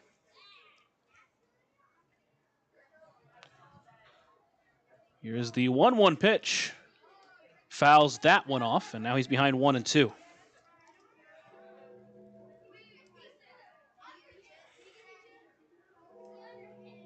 He'll stand in the left-handed batter's box, back of the box. Spain trying to work his second out of the inning. Here's the 1-2 pitch. Fastball misses low and away. Evens count up at 2-2.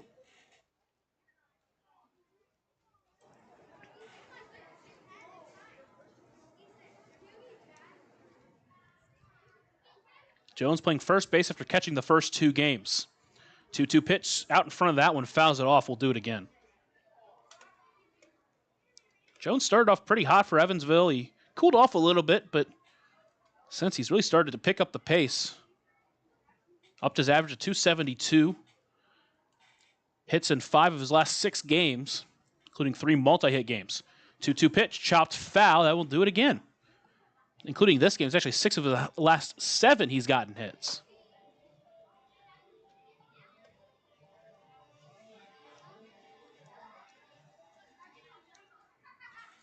Count still 2-2 to the Otters' first baseman.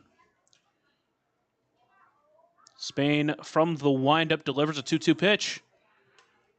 Throws a bat out there to pop it up. That one's going to stay in the infield. The third baseman Quinn's going to come in and bring it in for out number 2.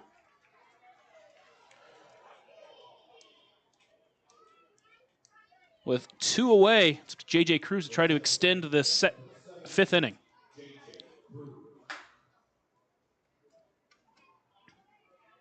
Cruz still looking for his first hit of the series. Only a second game played this series. Went 0 for 3 with a couple of strikeouts in game 1. First pitch swinging. He lines that one to left field. That's going to hook foul and get out of play.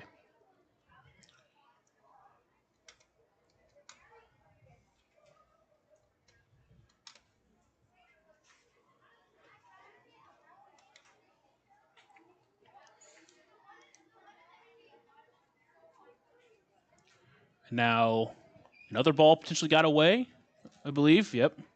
Now we'll reset everything. Count still 0-1.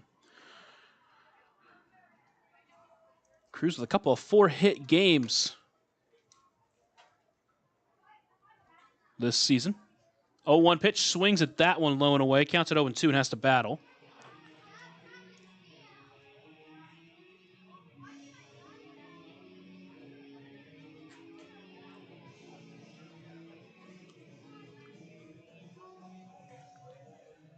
Cruz with hits in 13 of his last 17 games played.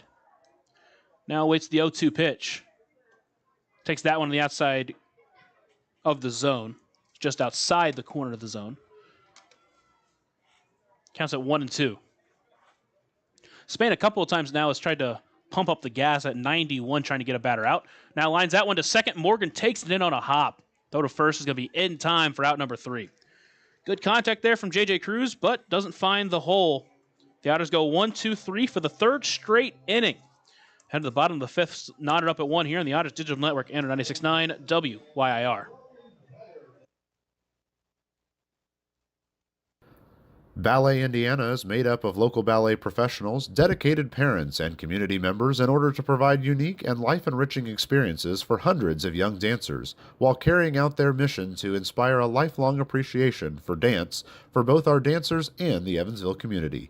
More information on Ballet Indiana and information about their upcoming performances is available at balletindiana.org. Maintaining our independence becomes more and more vital as we age. Swerka and More can help you navigate this important journey by answering your questions and connecting you to free and unbiased community resources and support services.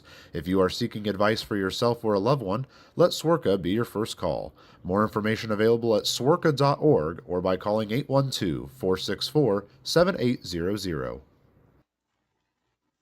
Right now in Vanderburgh County, over 800 children are in the child welfare system waiting for someone to be their voice, and you could be that voice by becoming a court-appointed special advocate, a CASA volunteer. Donating just a few hours a month of your time can change a child's life forever. Vanderburgh County CASA invites you to join them. Stand up, speak out, be for the child, be a CASA. For more information, visit vandcasa.com. That's VAND-CASA.com. Into the bottom of the 5th inning. It's the Buffalo Wild Wings 5th inning. Bottomless apps are now here. Dine in only. Visit either Evans locations at 5405 Pearl Drive and 715 North Green River Road for details. Brahms has matched the zeros that Spain's put up. And it will be the 8, 9, and 1 hitters. Jaden Quinn, Sam Franco, and Dario Gomez. Quinn walked his first time up. 0 for 1 on the series now. First pitch. Gets the breaker in there perfectly for strike 1.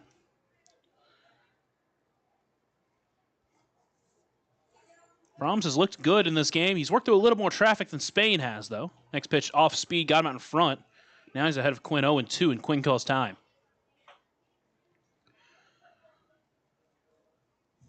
Had a couple of two-out base runners in the second that he stranded. Worked a 1-2-3 third. Then runners on the corners and only one away in the fourth, but got a double play to get out of that inning. Spain, on the other hand, worked 4 1-2-3 innings. The 0-2 pitch just misses low and away. Counts at 1-2.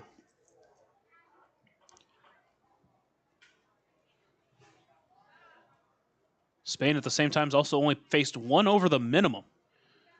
Next pitch in the dirt, stopped by Felix. Counts at 2-2.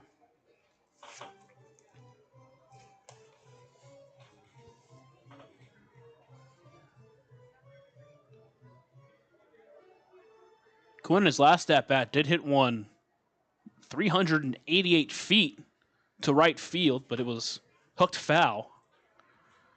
2-2 pitch, lines that one into right field. That one's going to get out of play, and we'll do it again.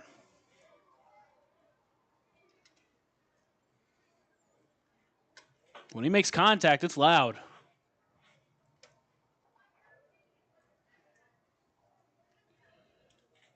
Next 2-2 pitch to Quinn. Breaking back foot breaker doesn't get him swinging. Another full count for Jaden Quinn.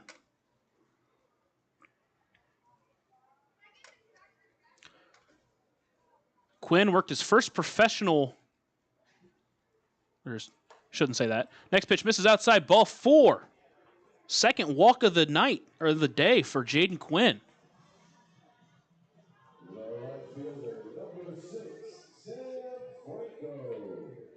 Sets up Sam Franco. Just the second walk of the day for Parker Brahms. Both of them have come to Jaden Quinn.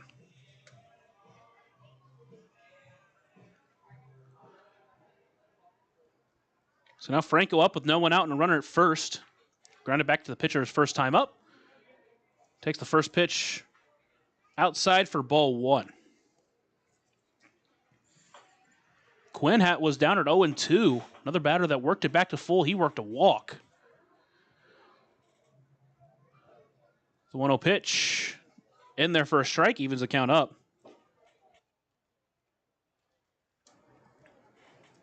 Again, Brahms has worked ahead of a lot of these batters. Hasn't really worked from behind most of the day. A lot of times they've been able to battle back to full. That pitch lined through the gap in between shortstop and third. Back-to-back base runners here in the 5th inning. A walk and a single and 2-1 and no one away. Lake Erie threatening once again back to the top of the lineup in Dario Gomez.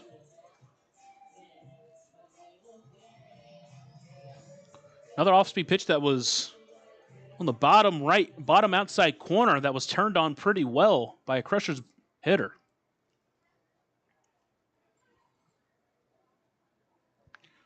First pitch to Gomez. Squares on a bunt. Pulls it back on a pitch that just missed outside, and he's ahead 1-0. Tried to bunt for a single his last time up. Bunted back to Brahms. This would probably be more of a sack bunt situation if they continue with it. Brahms set, corners in, preparing for the bunt. He squares around, gets it down to the third base line, but that one's going to go foul. Even the count up at 1-1.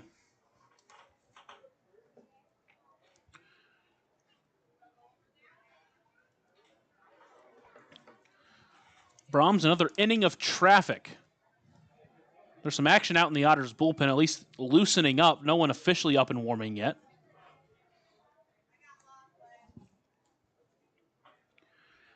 Counts 1-1 to Gomez. He squared around to bunt the first 2 times. Squares around again. Gets it down. That one doesn't get down. Brown able to catch it over at first. And a gift of an out for number 1.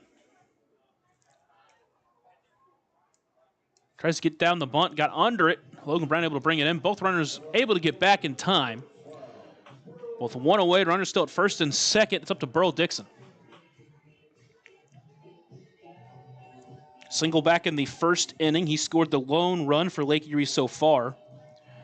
Grounded out back to the pitcher his last time up.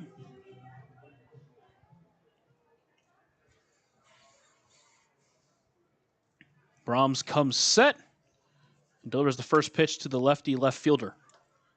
Takes that one at the knees for a strike, and he's out in front, 0-1.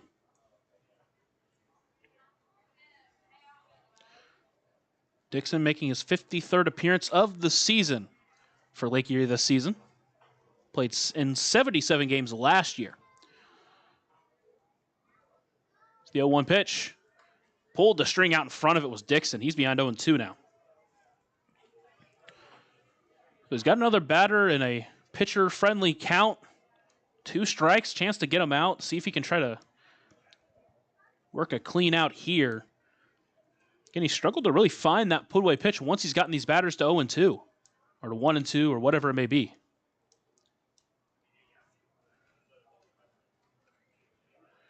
Former 18th round draft pick of the Kansas City Royals was Dixon. Second here with Lake Erie. Here's the 0-2 pitch in the dirt. Holds up, does Dixon. Counts at 1-2. A .365 on-base percentage with 30 walks this year. 3 home runs, 12 doubles.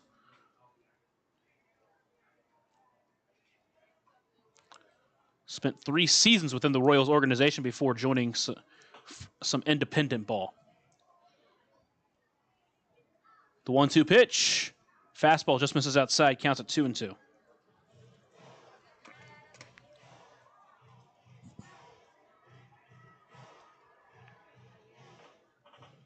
Dixon 1 for 2 on the day. Now 2 for 5 on the series with a walk. Brahms steps off, will reset as the go-ahead run here in the bottom of the 5th inning on second base after he walked. A single from Sam Franco got him to second base. 2-2 pitch to Dixon. Chopper towards first. Brown takes it in. He's going to take it to first, get the easy out. Both runners advance, but now they are 2 away. Now 2 runners in scoring position for Alfredo Gonzalez. A double and a strikeout. The way he swung the bat this weekend and really all year. Obviously another big bat on deck and Scout Knotts, but don't want to leave something over the heart of the plate for Gonzalez in this at-bat. We'll see how they attack him here.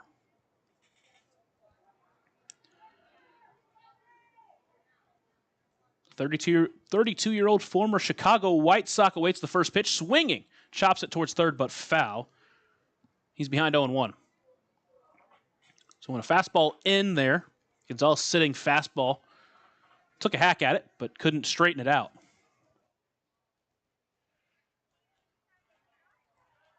Mendham over at third base today with Dennis Pierce getting the day off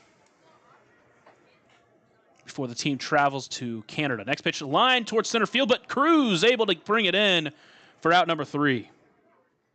So a line out to end the inning. He strands 2 more base runners, both of them in scoring position. We are still knotted up at 1 as we head to 6 here in the Otters Digital Network and our 96.9 WYIR. Ballet Indiana is made up of local ballet professionals, dedicated parents, and community members in order to provide unique and life-enriching experiences for hundreds of young dancers, while carrying out their mission to inspire a lifelong appreciation for dance for both our dancers and the Evansville community. More information on Ballet Indiana and information about their upcoming performances is available at balletindiana.org. Maintaining our independence becomes more and more vital as we age. Swerka and More can help you navigate this important journey by answering your questions and connecting you to free and unbiased community resources and support services. If you are seeking advice for yourself or a loved one, let Swerka be your first call. More information available at swerka.org or by calling 812-464-7800.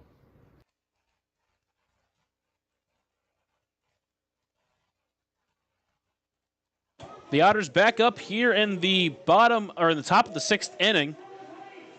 They will send Justin Felix, Ellis Schwartz, and David Mendham as Spain has set down 10 straight Otters, going back to the 2nd inning when he got Cruz to strike out. Got Felix to strike out back in the 3rd. Schwartz grounded out, and Mendham struck out in the 3rd inning as well. Spain has pitched 5 innings so far And outside of his second inning, he's gone 1, 2, 3 in each of those innings. A hit from L.J. Jones. That was taken away by a J.T. Benson double play. Then a home run from Logan Brown. The only damage Evansville has done, the only hit the last hit they had was the Logan Brown home run. Justin Felix will try to change that here. The first one to meet Spain in the 6th inning. It's the first pitch. Taken for a strike. Felix will start behind 0-1.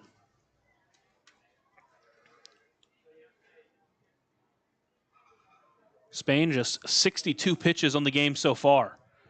Next pitch off speed. Felix holds up, evens the count up at 1-1. Spain has faced just one above the minimum so far. Here is the 1-1 pitch to Felix. Takes that one in there for strike 2.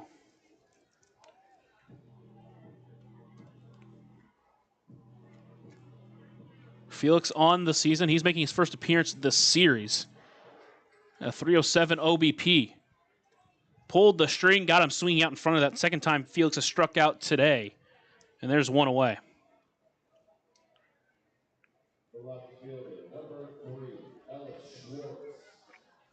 Next up is Ellis Schwartz. He's 0 for 1 on the day. His last 3 games he's played, has 5 hits in those 3 games. First pitch to him here is taken outside for ball 1. He's 0 for 1 today with a ground out. But went 2 for 4 in a game against Schaumburg on July 8th. On July 11th, went 2 for 4 against Gateway. And then on July 12th, went 1 for 3 in that game. Chopper towards the left side. Third baseman Quinn takes it in and tosses it over to first in time for out number 2. So a couple of ground outs to the opposite side for him. And with 2 away, it's up to David Mendham. Try to extend the 6th inning.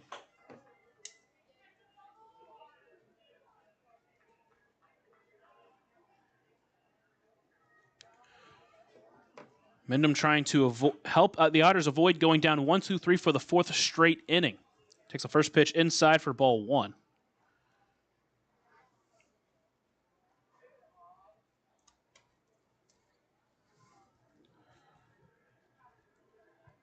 One 0 pitch swings through that one. Evens count up at 1-1.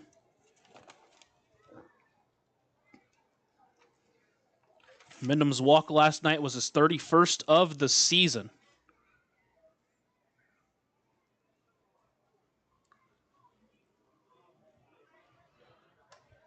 Fouls that one off, and now he's behind 1-2 and has to battle. Spain making quick work of these Otters batters so far, really in this game, but also in this inning. Mendham calls time and resets himself. Puts him just 1 walk down to the team lead from Paven Parks. And he's done it in 20 less games. The 1-2 pitch fouls that one off. We'll do it again. That's what he does so well. Just gets on base. He's upped his OBP up to 433.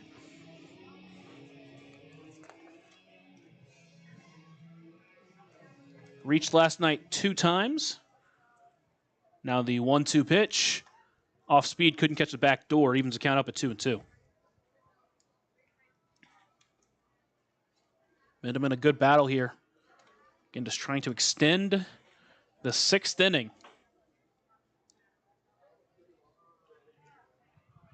2-2 pitch. Liner towards third, past the glove of Quinn, inside the third base line. That one goes to the corner. Mendham rounding first. He's heading towards second. It's going to be a close play. Can't field it is the second baseman, Morgan. The throw beat him, but Morgan couldn't field it.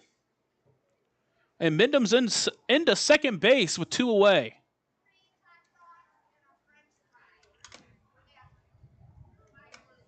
The center fielder, number 24, Graham Brown.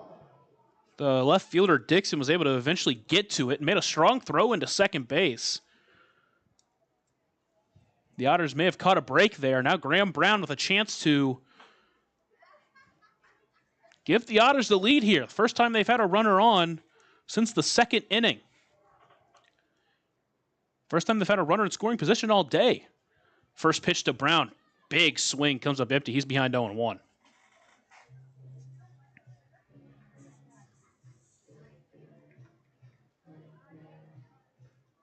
Brown with a .320 average with runners in scoring position and 2 away.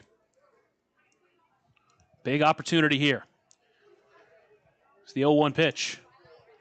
Fouls that one off, and now he's behind 0-2. Spain trying to quickly get out of this jam.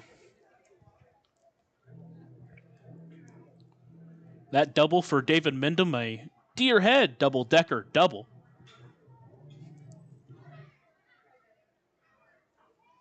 Brown awaiting the 0-2 pitch from Spain, who comes set from the stretch. Delivers the 0-2 pitch. Chopped foul to the left side. We'll do it again. Try to get a front door breaker. Brown turned on it. A little bit out in front. Too far out in front.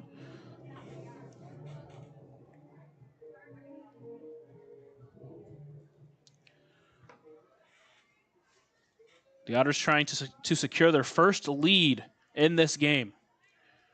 The 0-2 pitch. Chopped foul. We'll do it again. No action in either bullpen. So Brahms looks like he's set to come out for his 6th inning of work.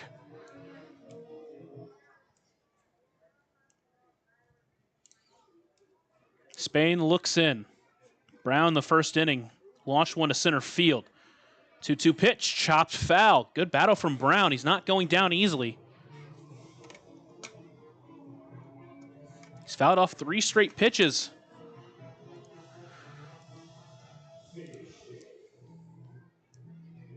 That one off the bat in the second inning, or in the first inning, was over 100 off the bat. If you can do that again, try to find the gap, give Evansville the lead here. The next 0-2 pitch. Swung on and missed at a fastball up in the zone. Up at 91 miles per hour. And that'll do it for the Otters here in the 6th inning. They get a runner into scoring position, but strand him. But it's good to see him back on the hit column.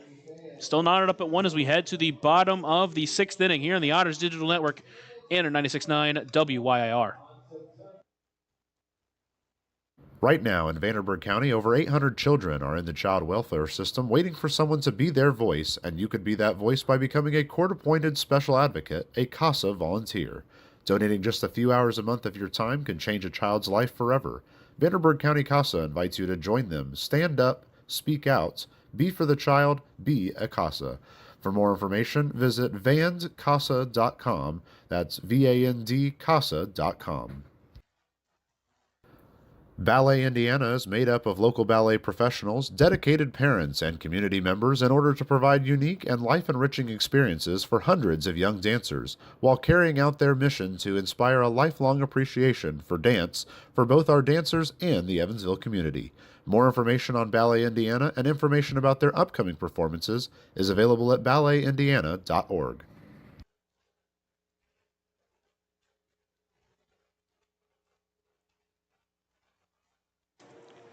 Brahms out there for his 6th inning of work here in Lake Erie. Knotted up at 1 through 6.5 innings. It has been another pitcher's duel. We saw one of these in the first game. Game 2, kind of expected one, but didn't really get it. Even though Evansville only managed 2 runs, they still put up a lot of pressure on Eisenbarger. But here in Game 3, it's been stride for stride. Both these pitchers matching zeros. But Brahms has been a little bit more adventurous in his innings. Last inning gave up a couple of base runners to start the inning, but 3 straight outs. He will face Scout Knotts here in the 6th inning. Back in the 4th inning, gave up a leadoff single to him.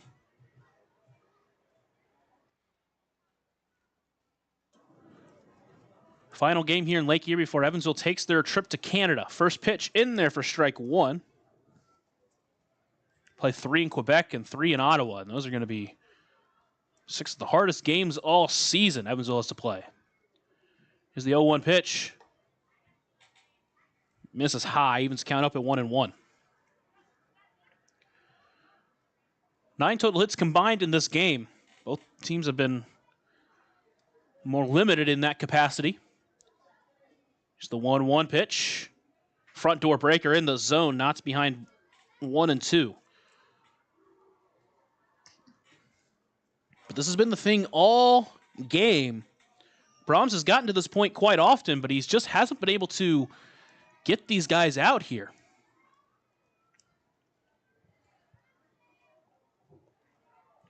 The 1-2 pitch from Brahms. Fouled off. We'll do it again. This is the way this Lake Erie team has played this game, is that they have gone down early in these counts, but they have battled. They have not gone down easily. They haven't been fooled by these pitches out of the zone. Only 2 strikeouts for Brahms this game. The next 1-2 pitch to Knotts. Soft liner into center field. That one's going to hang too long, though, and Graham Brown will be able to catch it on the run for out number 1. Brown had to travel quite a bit for that one, but able to bring it in for out number 1. And with 1 away, it's up to Jared Watkins.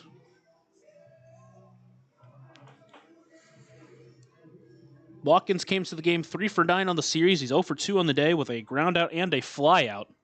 Had a long battle back in the 4th inning. First pitch taken for a strike, and he's behind 0-1. So Brahms starting ahead of another batter. Next pitch is fouled up and overhead. An overhead foul ball brought to you by Heads Construction. Choose the best, never regret it. Counts 0-2 to Watkins, the former Sycamore. Played for Indiana State in 2018 and 2019. In his age 28 season here with the Lake Erie Crushers. 0-2 pitch, chopped foul. We'll do it again.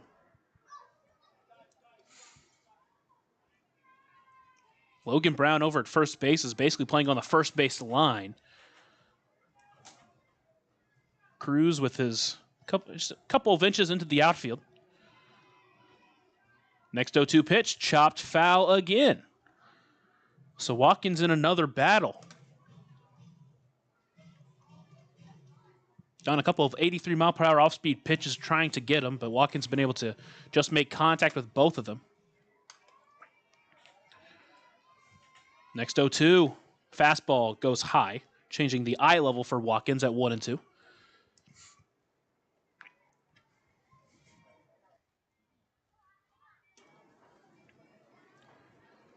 One-two pitch, chopper foul towards the right side again. 3 times in this at-bat. Brahms has tried to dial in that changeup low and well above the zone, but Watkins has gone down to get it. Continues to stay alive. Brahms shakes off once, now comes set. Delivers the 1-2 pitch. Fastball inside, ball 2. Good take from Watkins.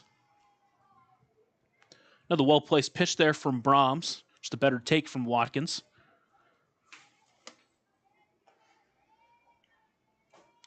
Two-two pitch. Misses outside, count runs full.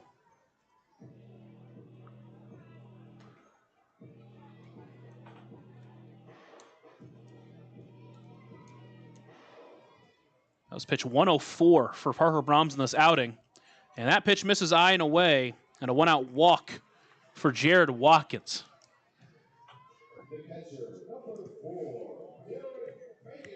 Second time in the last 2 innings that Brahms has gotten a batter to 0-2, but eventually lost him. And now Evansville's bullpen gets up and warming.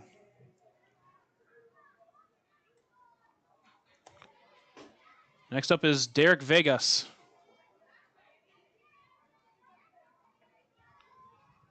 Pickoff over at first. Another good pickoff attempt from Brahms, but just not able to get the tag in time.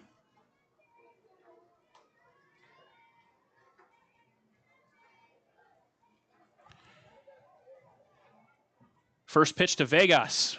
Outside, got him swinging. Ugly swing from Vegas. He's down 0-1. 1 for 2 in the day for Vegas. A soft single back in the 4th inning, put runners on the corners before Brahms got out of it with a double play.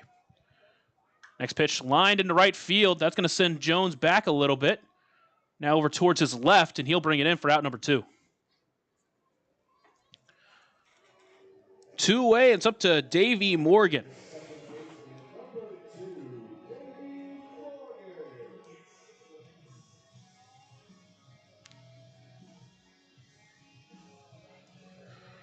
It's John Beamer out and warming up in the Otters bullpen, and he's been excellent out of the bullpen as of late. First pitch to Morgan. Misses outside, ball 1. Morgan went down 0-2 in his first at-bat, then drew it back to full, eventually singled up the middle. Second time up, grounded into a double play that kept this game tied. Pickoff over at first, nothing doing.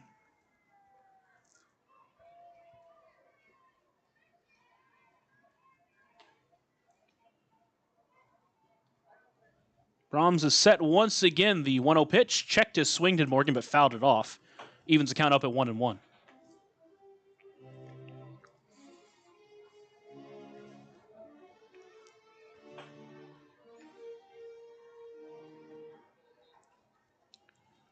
Brahms looks in to his catcher. Felix now comes set and delivers pitch 110 on the game. Fouled off overhead. An overhead foul ball brought to you by Heads Construction. Choose the best and never regret it. Counts at 1-2. Strike away from getting out of the 6th inning. You got to imagine this has got to be his last inning of work. Pickoff throw over at first, nothing doing again. Brahms has a really quick pickoff throw over to first. He's caught some of these runners off guard. The 1-2 pitch to Morgan. Misses just outside, 2-2.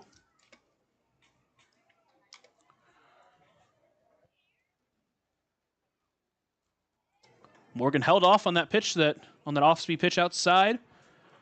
Now awaits the 2-2 pitch from Brahms. Fastball just misses at the knees. The entire infield wanted to walk off the field, but it's called ball 3. Count runs full. The runner first is going to get a head start now. The outfield's playing Morgan to pull. The payoff pitch. Called ball 4. Same spot, same call. Brahms wanted it. That one may have been even a little bit closer. But now runners at first and second with 2 away. Max Pearson's going to make the walk out there, and we'll see if they want to go to their bullpen. They're going to let Brahms try to work through it. A couple of really close calls on that last batter, too. Either one of them could have been called strike 3. Neither of them were. And he will. Max Peterson's going to go to his bullpen, and Brahms is going to exit after 5 2/3. Excellent pitching in this game. Beamer's going to come in after a short break here on the Otters Digital Network and 96.9 WYIR. Maintaining our independence becomes more and more vital as we age. Swerka and more can help you navigate this important journey by answering your questions and connecting you to free and unbiased community resources and support services. If you are seeking advice for yourself or a loved one, let Swerka be your first call. More information available at swerka.org or by calling 812-464-7800. Right now in Vanderburgh County, over 800 children are in the child welfare system waiting for someone to be their voice, and you could be that voice by becoming a court-appointed special advocate, a CASA volunteer. Donating just a few hours a month of your time can change a child's life forever. Vanderburgh County CASA invites you to join them. Stand up, speak out, be for the child, be a CASA. For more information, visit vandcasa.com. That's VAND-CASA.com.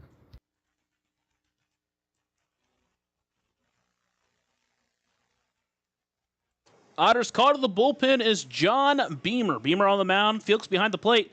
That pitcher and catcher battery is sponsored by the Answer Auto Repair East. Find your battery needs at the Answer Auto Repair East, located at 2319 North Green River Road, or called 812-475-9000. Beamer enters, trying to get this final out in the 6th to keep this game tied at 1. He will come in with 2 runners on, runners at first and second. Both of them reached via the walk. And he will face Jaden Quinn, who has walked twice in this game. Beamer's really settled into that bullpen role.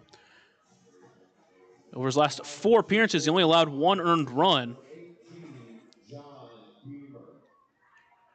Over his last 8 appearances, he's pitched to a 3.27 ERA in 11 innings.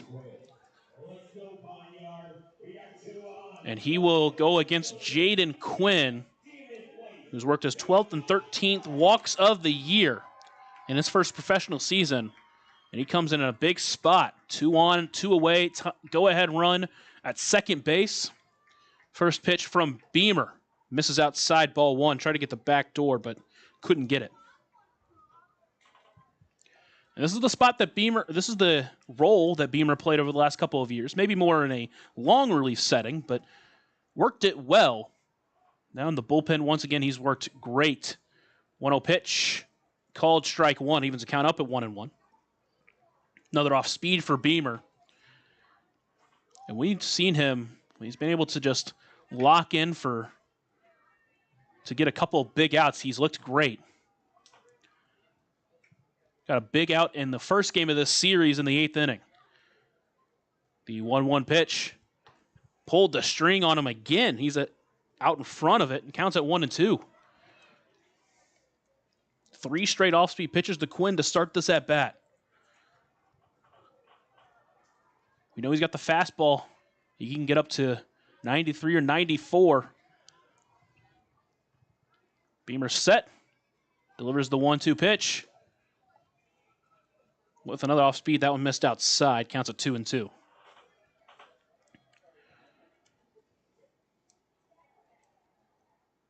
Brahms had only given up 2 walks going into this 6th inning. Both of them came to this guy at the plate in Quinn, but then walked 2 in this inning. Now he's responsible for the runners at first and second. 2-2 pitch. Lined into left field. Back onto Schwartz, still going back to the track, and the wind knocks it down, and he brings it in for out number 3.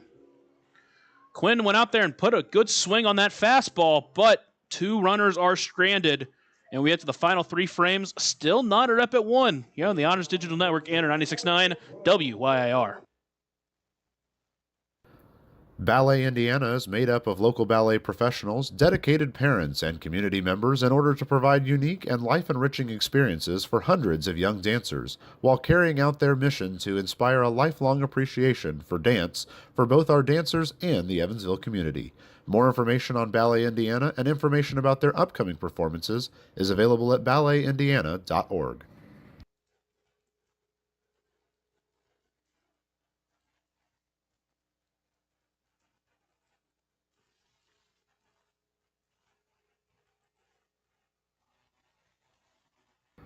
Maintaining our independence becomes more and more vital as we age. Swerka and more can help you navigate this important journey by answering your questions and connecting you to free and unbiased community resources and support services. If you are seeking advice for yourself or a loved one, let Swerka be your first call. More information available at swerka.org or by calling 812-464-7800.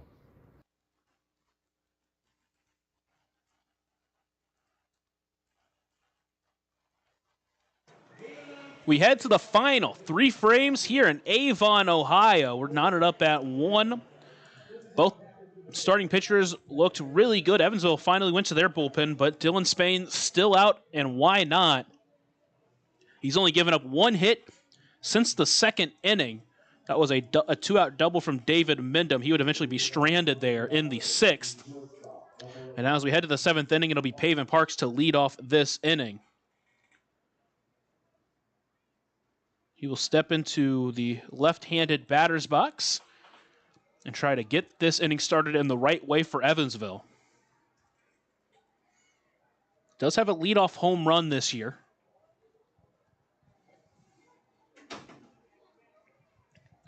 The first pitch to him, taken for a strike, and Spain starts where he left off and gets ahead of him 0-1. That one just touched the top corner. The 0-1 pitch, fastball misses high, evens the count up at 1-1.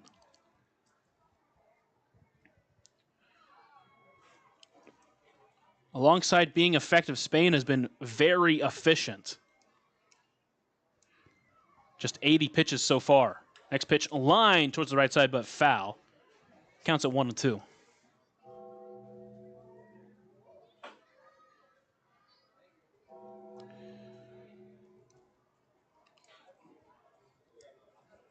The solo shot from Logan Brown, the only damage against Lake Erie in this game, against Spain.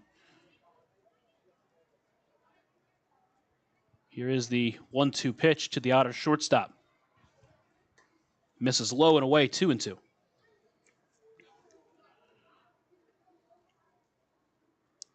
The Crushers got their run in the first inning. Came off the misplaced pickoff throw from Parker Brahms. That run went down as unearned for Brahms. Now 2-2. High pop up into center field. Gomez is coming in on it. So is Dixon. Gomez will call him off and bring it in for out number 1. So 1 away for L.J. Jones. He's 1 for 2. Trying to keep up his hot streak. Had a couple of home runs in the games before the break. But of course here in this ballpark, very difficult. Seen a few balls that maybe would have gone out under different circumstances, but not here. First pitch to Jones. Takes that one that missed. Just a bit outside. Jumps ahead 1-0.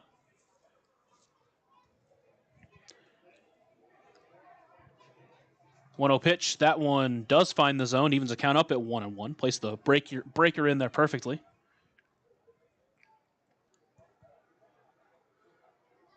There's someone up in the Lake Erie bullpen here in the 7th inning. The 1-1 pitch to Jones. Front door breaker couldn't catch the front door. 2-1.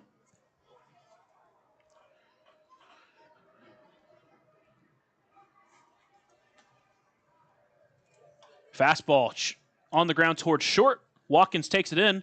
Long toward the first in time for out number 2. Hit the ball hard, but on the ground. Typically where these hard hits have gone. So when they hit the ball hard, it's been on the ground, it's been into the dirt and playable for this infield. With 2 away, it's up to JT Benson to try to extend this 7th inning.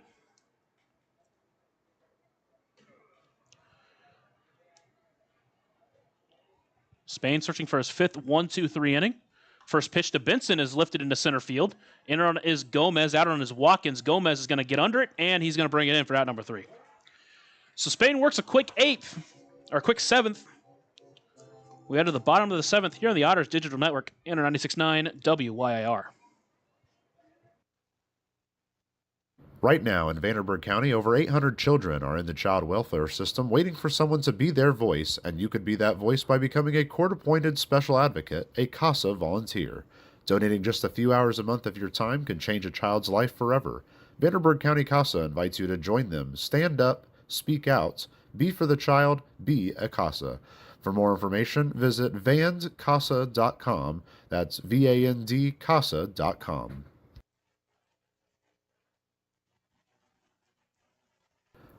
Ballet Indiana is made up of local ballet professionals, dedicated parents, and community members in order to provide unique and life-enriching experiences for hundreds of young dancers, while carrying out their mission to inspire a lifelong appreciation for dance for both our dancers and the Evansville community.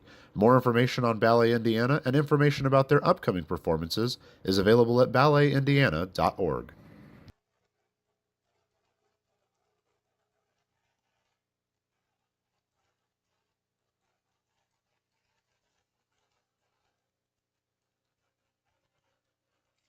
John Beamer takes the mound here in the bottom of the 7th inning.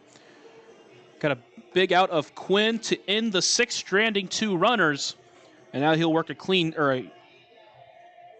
beginning of a 7th inning where he'll face the bottom of the lineup in Sam Franco before getting back to the top of the lineup in Dario Gomez and Burl Dixon. Hello, everybody. I'm Lucas Macklin here in Lake Erie, Evansville, trying to win their first road series of the season, and they have played to a 1-1 tie so far in this game. The Crushers scored a run in the bottom of the 1st inning. Evansville responded with a run of their own in the 2nd, and since then, both teams have been held silent, although Lake Erie has threatened in multiple of these innings. But the Otters pitchers, Brahms and Beamer, have worked through some traffic. And now Franco, the first one to meet Beamer in this inning, takes the first pitch that just missed inside for ball 1. Bit of a tight zone. in this game so far. The 1-0 pitch from Beamer is chopped foul towards the left side, evens the count up at 1-1. As I was saying, bit of a tight zone, but for the most part, pretty consistent zone for the home plate umpire, Jimmy Sapp. Now the 1-1 pitch to Franco. Swings through that off speed out in front of it. Counts at 1-2. Beamer can give the Otters length, and the way he's been pitching, you wonder how long they'll let him go. Also depends if Evansville if they can work a scoreless seventh here, if they can get the lead at some point. Maybe you go to some of those bigger arms in the back of the bullpen. The 1-2 pitch to Franco. Fastball misses outside, 2-2. Took a little bit off of that one, but just couldn't catch the zone.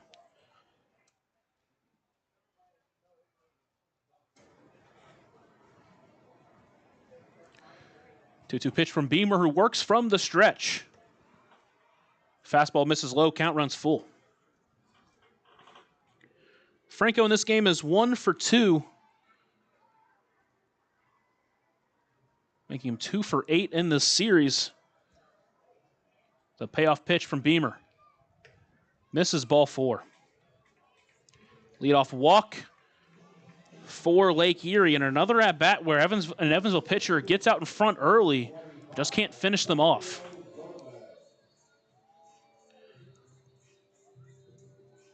Fifth walk of the game for Lake Erie.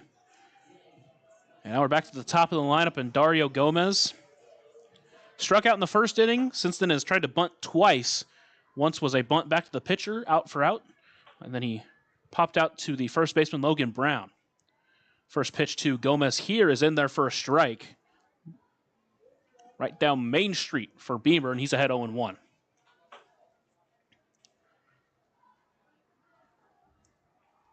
Gomez at the top of the lineup was very good for Lake Erie last night.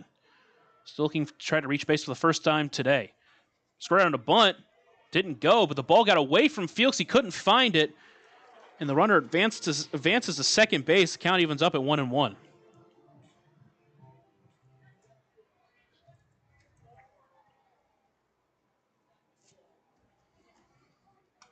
A mistake there for Evansville. And there's a runner in scoring position with no one out for Gomez. We'll see if he squares on a bunt again, now with the runner at second base. Infield in, preparing for it. He doesn't square on a bunt. That one called strike 2, though.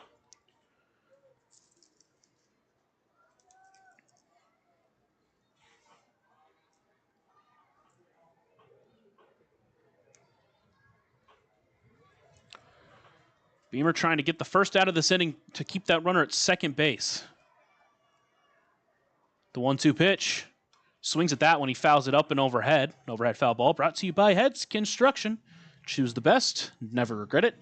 Count still 1-2. Second time this inning that Beamer's gotten a pitcher-friendly count at 2 strikes. See if we can find a way to get Gomez out here. 2-2. Chopped foul off of his own leg, and we'll do it again. Lake Erie is not going down in these at-bats without fights. It's kept them alive in at-bats. It's done well for them, but still need that go-ahead run here in the bottom of the 7th inning. Represented by Sam Franco at second base. The next 1-2 to Gomez. Low at the knees, ball 2.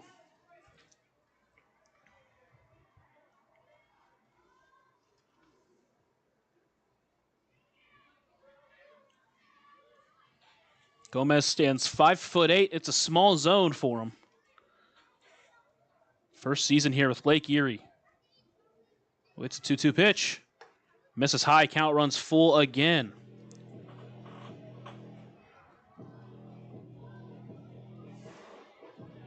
Burl Dixon awaits on deck.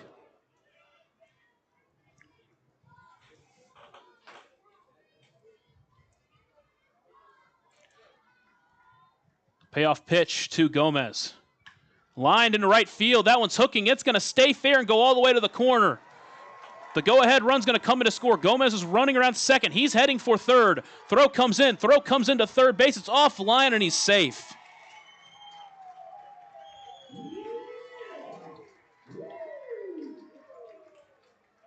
A triple for Dario Gomez has put Lake Erie on top, and they're threatening to score more with no one on. And quickly some action going on in the Otters bullpen. It's Jackson Maloof getting up and warm.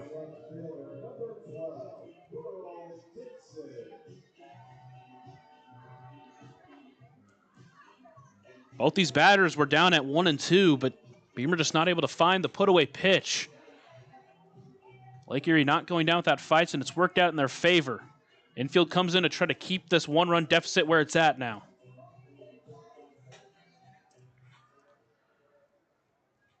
Dixon trying to add some insurance here. First pitch takes for a strike. Backdoor breaker finds its mark. Beamer's ahead 0-1. It's almost like these batters have felt more comfortable once they've gotten to 2 strikes.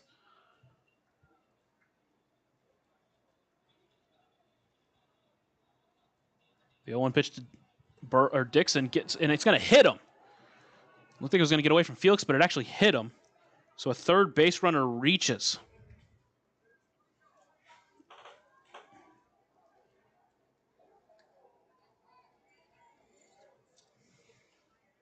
So 3 straight runners have reached in this inning. One via the walk. Gomez with his triple, and now Dixon with the hit by pitch. And next up is Alfredo Gonzalez, as Beamer still trying to find an out in this inning.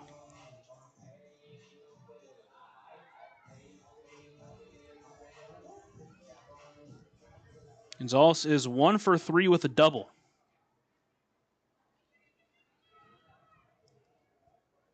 First pitch to him. Take it inside for ball 1. Try to get the front door breaker, but couldn't get it to break enough.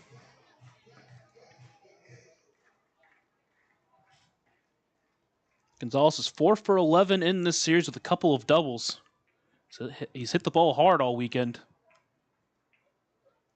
It's the 1-0 pitch. Fastball misses low and away, 2-0. First time Beamer's worked from behind in this game.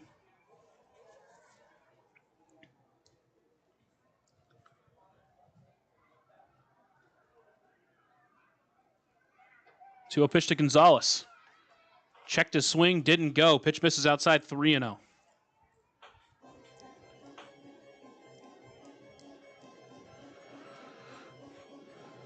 On deck is Scout Knotts. Runners on the corners, no one away. Otters trailing by 1 here in the bottom of the 7th inning. The 3-0 pitch. Fastball middle in there for a strike. Gets back at the count.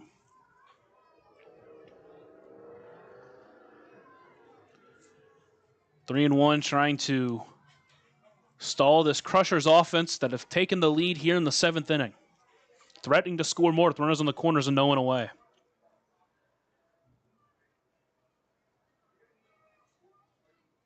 Pitch from Beamer. Checked his swing low, ball 4. Second walk of the inning for John Beamer. Now the bases are loaded, still no one away. For Scout Knotts.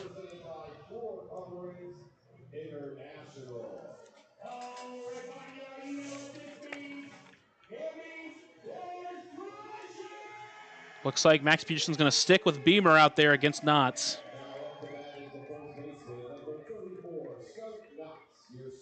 Knotts this year is a .333 batting average in 6 at-bats with the bases loaded. Infield in, first pitch. Missed outside, ball 1.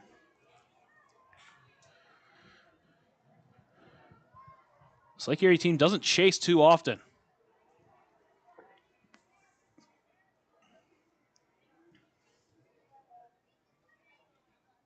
The 1-0 pitch. Chopper towards third, but foul, and the count evens up at 1-1.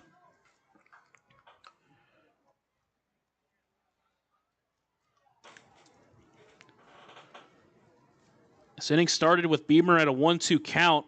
Lost Franco to a walk. A triple from Dario Gomez gave Lake Erie the lead. Then a hit by pitch and a walk. If the bases loaded, still no one away. Next pitch to Knotts. Front door breaker. Beautifully placed by Beamer. He's got another 1-2 count as Knott calls time.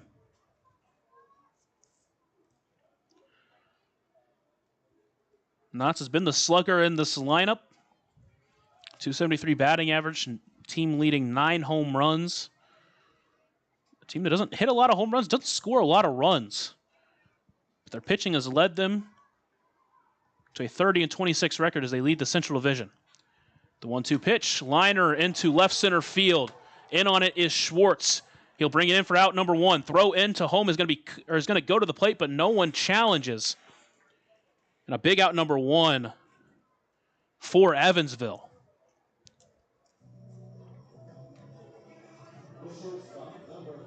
Jackson Maloof seems like he may be warm out there, and with the lefty Watkins coming up, we'll see if they go with him. They will. At least it feels like they will. Peterson's going to come out of the bullpen, making the slow walk to the mound. And he's going to go with Maloof. More on him after a short break here in the Otters Digital Network and 96.9 WYIR. Maintaining our independence becomes more and more vital as we age. Swerka and more can help you navigate this important journey by answering your questions and connecting you to free and unbiased community resources and support services. If you are seeking advice for yourself or a loved one, let Swerka be your first call. More information available at swerka.org or by calling 812-464-7800. Right now in Vanderburgh County, over 800 children are in the child welfare system waiting for someone to be their voice, and you could be that voice by becoming a court-appointed special advocate, a CASA volunteer. Donating just a few hours a month of your time can change a child's life forever. Vanderburgh County CASA invites you to join them. Stand up, speak out, be for the child, be a CASA. For more information, visit vandcasa.com. That's VAND-CASA.com.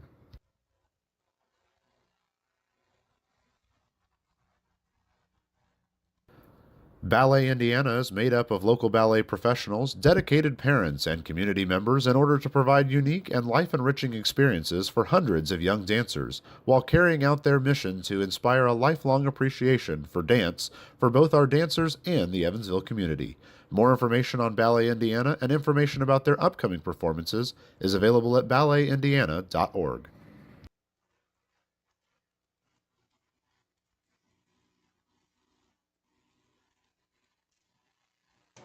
Evansville called to the bullpen's going to be Jackson Maloof. Maloof on the mound, Felix behind the plate. That pitcher and catcher battery is sponsored by the Answer Auto Repair East. Find your battery needs at the Answer Auto Repair East, located at 2319 North Green River Road, or call 812-475-9000. Maloof enters with a 2.45 ERA. He appeared on Friday, went 2/3 of an inning, faced 3 batters, and struck out 2 of them. And they're going to need some of that magic here.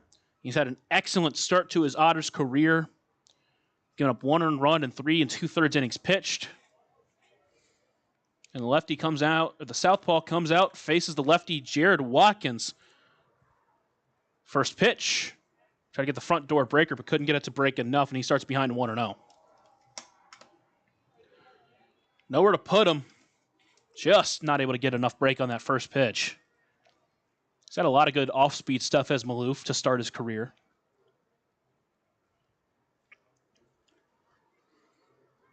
Steps off and resets himself, making just his 3rd appearance in an Otters uniform.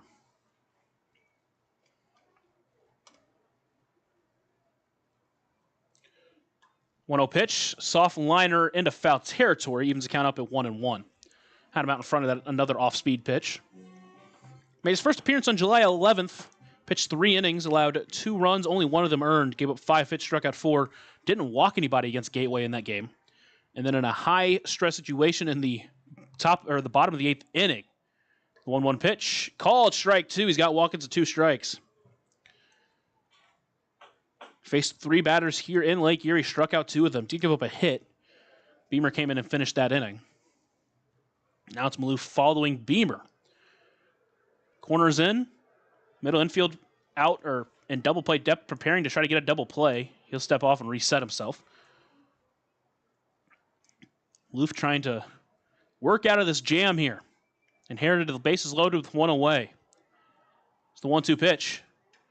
Off stride, fly ball to right field. Jones is going to have to go back for it.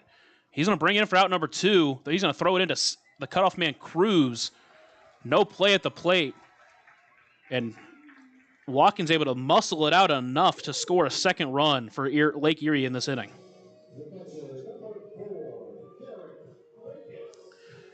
Dixon also advanced from second to third base, and with 2 away, it's up to Derek Vegas. Just impressive for Watkins to put that much power on it. First pitch to Vegas, taken low for ball 1. I mean, he just kind of flipped his bat out there way off stride. Put plenty of power. Wasn't even going to be a play at the plate no matter how strong your arm was. 1-0 pitch swinging. Chopper up the middle, but he did chop it off himself, and the count evens up at 1-1.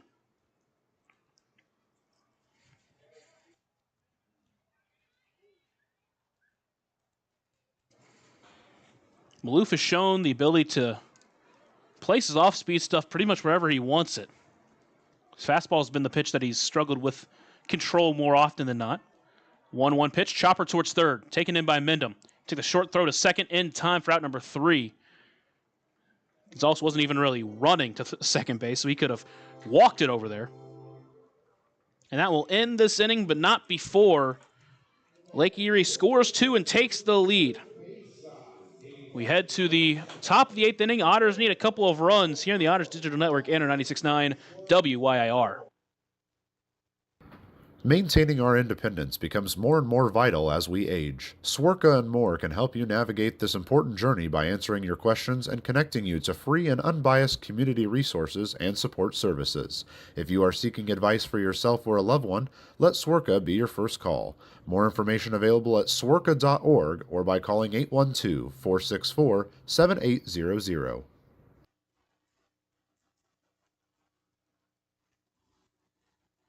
Right now in Vanderburgh County, over 800 children are in the child welfare system waiting for someone to be their voice, and you could be that voice by becoming a court-appointed special advocate, a CASA volunteer. Donating just a few hours a month of your time can change a child's life forever. Vanderburgh County CASA invites you to join them. Stand up, speak out, be for the child, be a CASA. For more information, visit vandcasa.com. That's VAND CASA.com.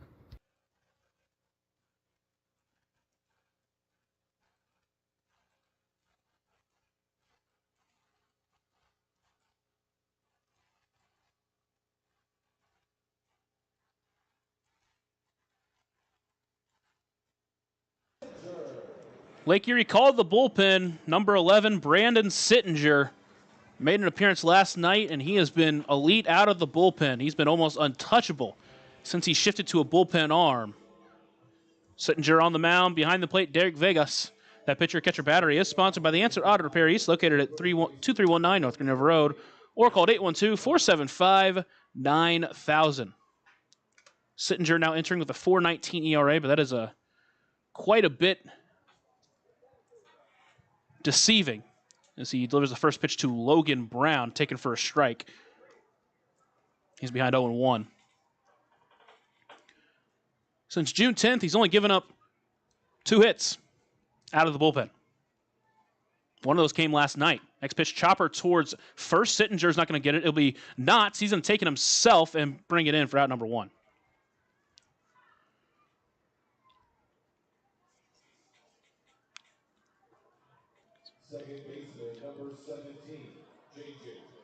This is his 16th appearance since June 10th. He's only given up 2 hits in that time frame. Been one of the best relievers out of the bullpen since shifting to that spot. And now with 1 away, he'll face J.J. Cruz.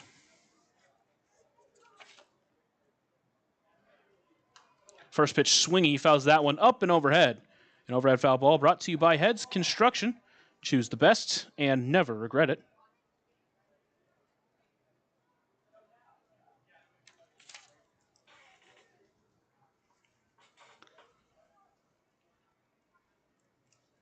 Counts 0-1 to the Otters' second baseman. Another swing at that one, another foul ball, and he's behind 0-2. Sittinger sitting at 96 miles per hour. Then he can drop in an 87, 88 off speed. A couple of fastballs to Cruz so far. He's going to have to battle from behind.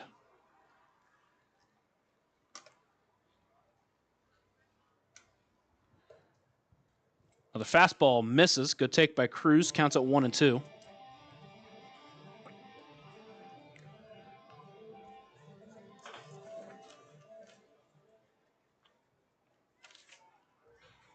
It's the 1-2 pitch to Cruz. Off speed, he swung at it, got away from the catcher, Vegas, and Cruz is going to get to first base on a strikeout.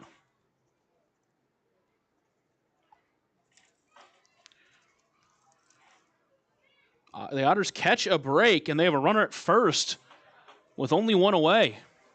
Tying run now coming to the plate. Justin Felix.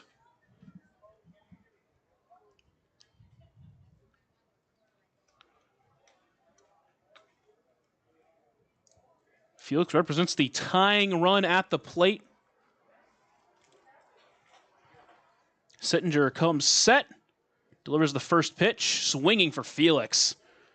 He was on that one, but just couldn't put it into fair territory. He's behind 0-1. He's trying to tie this game with one swing of the bat. The lone damage of the game came on a Logan Brown home run.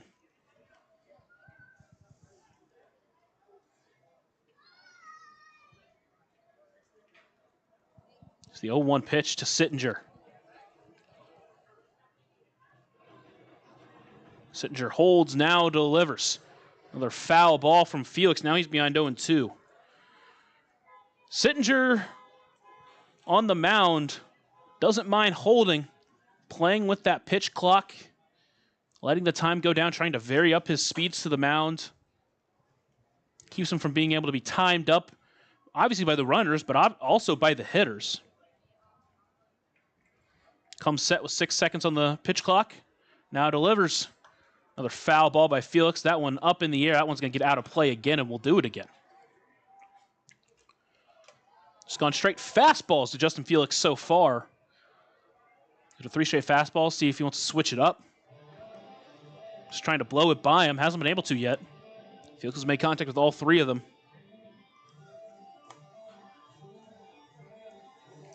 Otters trail 3-1 here in the top of the 8th inning. There's one away. Runner at first base after the drop to third strike. J.J. Cruz reached. The next 0-2 pitch, pulled the string there and got him out in front. Third time Felix has gone down swinging tonight. And with 2 away, it's up to Ellis Schwartz, who's 0 for 2 with a couple of groundouts.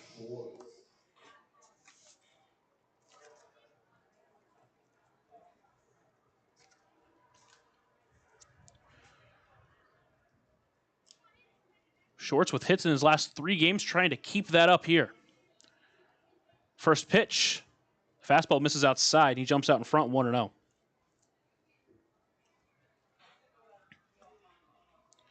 Mendham awaiting on deck. He got a hit off of him last night.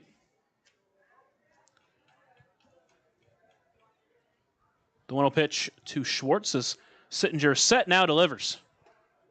That fastball is in there for a strike, evens the count up at 1-1.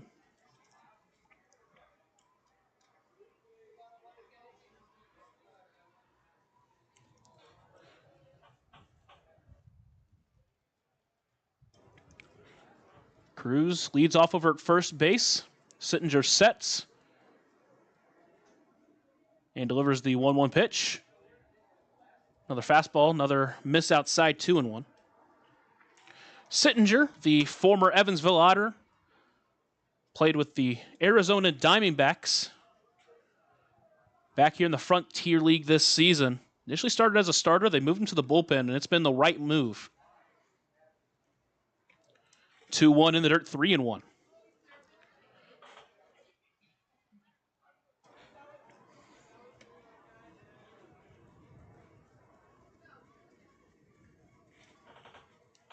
Steps off for a second.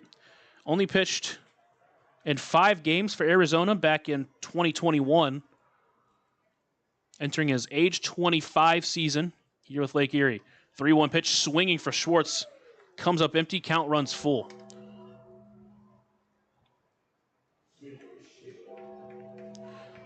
Two away, Cruz will get a head start over at first base.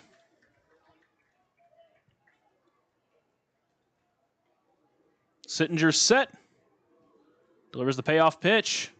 Liner to left side. It's through for a base hit. Cruz will stay at second base. And a 2-out base hit for Ellis Schwartz keeps this inning alive for David Mendham.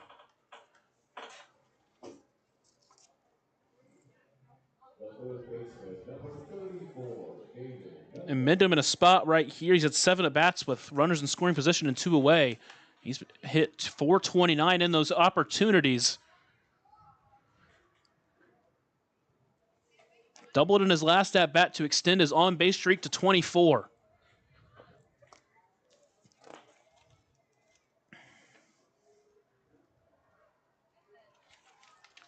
First pitch, taken low, ball 1.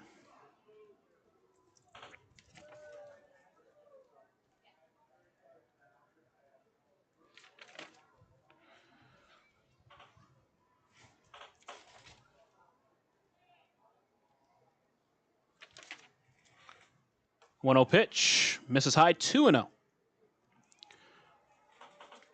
Mendham last night faced Sittinger once. He flew it to left field and hit it well, too. Hit it all the way to the track, but outfield playing in a push position. They're doing it again here. The outfield plays Mendham to push. The infield plays in an extreme pull. Maybe not extreme, but definitely in a pull shift. And that's kind of the way Mendham's played this year. On the ground, he's more likely to pull it, but with his power, usually he hits it more into left center field. Saw it earlier with his double in the 6th inning. 2-0 pitch to Mendham. Misses low, 3-0. Graham Brown's awaiting on deck.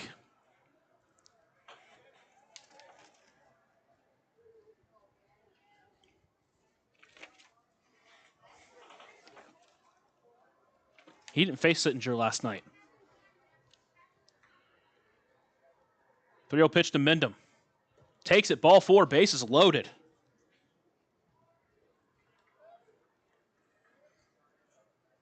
Four-pitch walk for David Mendham, a Deerhead side walk, cafe and bar. And now Graham Brown's coming up with the bases loaded in a huge spot.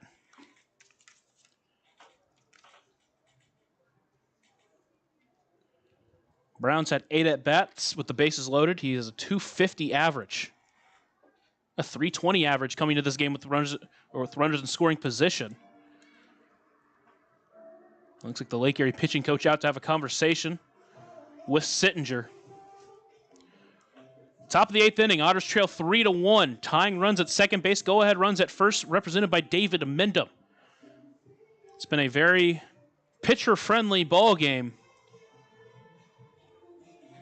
Lake Erie scored 2 runs in the bottom of the 7th inning to give them a 3-1 lead. But now Evansville, with their former pitcher Brandon Sittinger on the mound, threatening to potentially tie or take the lead with Graham Brown at the plate. Brown's 0 for 3 back in the 1st inning, hit one all the way to the warning track.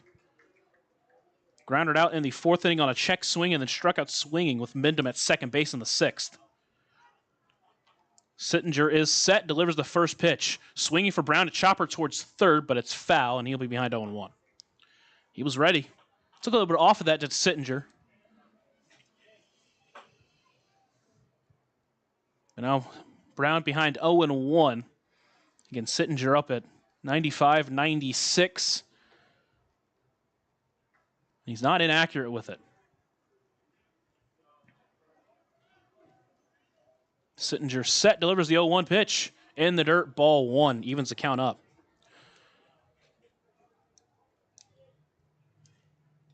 Really should be out of this inning is Sittinger. Got Cruz on a strike 3, but a wild pitch allowed him to reach. Got Felix a strikeout for 2 away. Then Ellis Schwartz payoff pitch single, and then a 4-pitch walk to David Amenda. Bases loaded, 1-1 count to Graham Brown. Here's the pitch, takes that one below the knees, ball 2. Nowhere to put him now. On deck is Paven Parks, who had only the second hit in his last 11 appearances against Brandon Sittinger. 2-1 pitch. That one just caught the corner. Counts evened up at 2-2.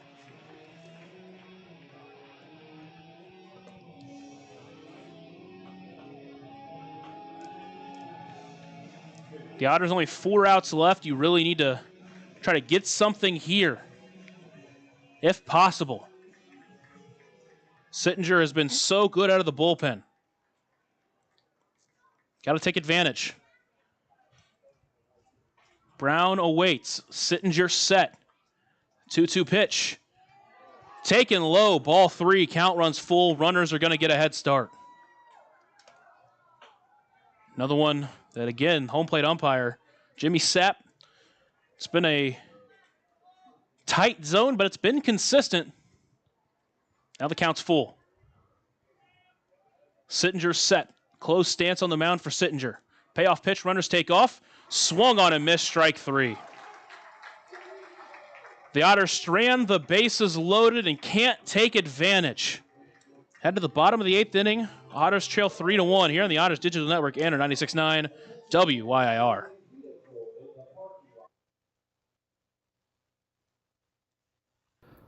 Ballet Indiana is made up of local ballet professionals, dedicated parents, and community members in order to provide unique and life-enriching experiences for hundreds of young dancers, while carrying out their mission to inspire a lifelong appreciation for dance for both our dancers and the Evansville community. More information on Ballet Indiana and information about their upcoming performances is available at balletindiana.org. Maintaining our independence becomes more and more vital as we age. Swerka and More can help you navigate this important journey by answering your questions and connecting you to free and unbiased community resources and support services. If you are seeking advice for yourself or a loved one, let Swerka be your first call. More information available at swerka.org or by calling 812-464-7800. Right now in Vanderburgh County, over 800 children are in the child welfare system waiting for someone to be their voice, and you could be that voice by becoming a court-appointed special advocate, a CASA volunteer. Donating just a few hours a month of your time can change a child's life forever. Vanderburgh County CASA invites you to join them. Stand up, speak out, be for the child, be a CASA. For more information, visit vandcasa.com. That's VANDCASA.com.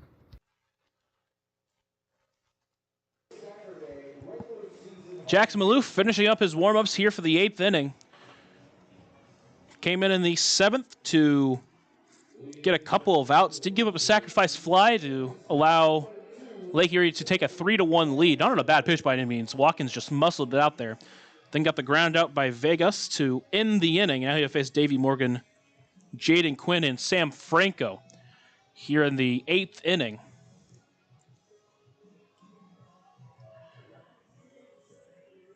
His role here is to keep this 2-run deficit where it's at and allow Evansville a chance to come back in the 9th.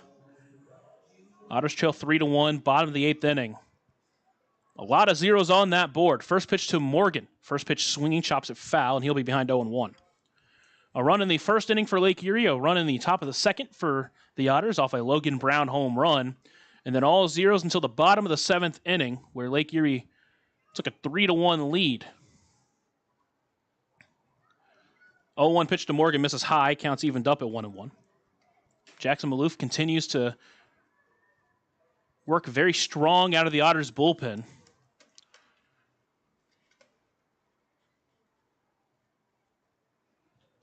Next pitch, checked his swing, did Morgan, but fouled it off, counts at 1-2.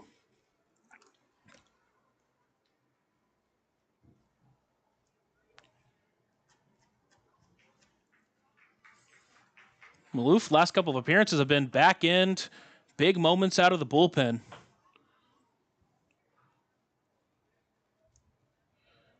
The 1-2 pitch, chopped foul. We'll do it again. Very much a new spot for him. Played 3 seasons of college baseball at the College of New Jersey, where he made 27 appearances. 26 of them were starts. So typically a starting pitcher, now at least currently in the back end of the bullpen. He's pitched really well so far as an Evansville Otter. 1-2. Called strike 3 at the corner. German American Bank strikeout for Jackson Maloof, and there's one away. Gave him the back door on that one. With one away, it's up to Jaden Quinn. Quinn is 0 for 1 with 2 walks in this game. Pinch hit last night to a strikeout, so he's 0 for 2 on the series, but a couple of walks. First pitch, lefty v. lefty. Takes the off-speed pitch low and away for ball 1. Great take there from Quinn. Shown the ability to do that. 1-0, another off-speed, another take, 2-0. Quinn this season only had a .209 batting average, but does have a .370 on-base percentage and has a good swing, 3 home runs for him. 2-0, didn't mean to, but he went, fouled it off. Counts at 2-1. Only 9 hits for him, but now 13 walks. And 3 of those hits have been home runs. 2-1 pitch. Fastball taken, strike 2. It's been a lot of off-speed for Maloof. It's kind of what we've seen all year. Dialed the fastball in there, and it counts even at 2-2. Fastball popped up to the left side. Mindham running out for it. Into foul territory. He reaches for it and brings it in for out number 2.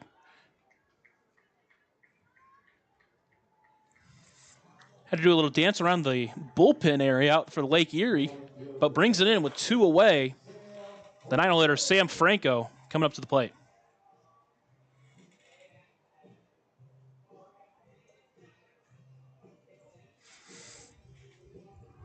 Franco's reached 2 out of 3 times today.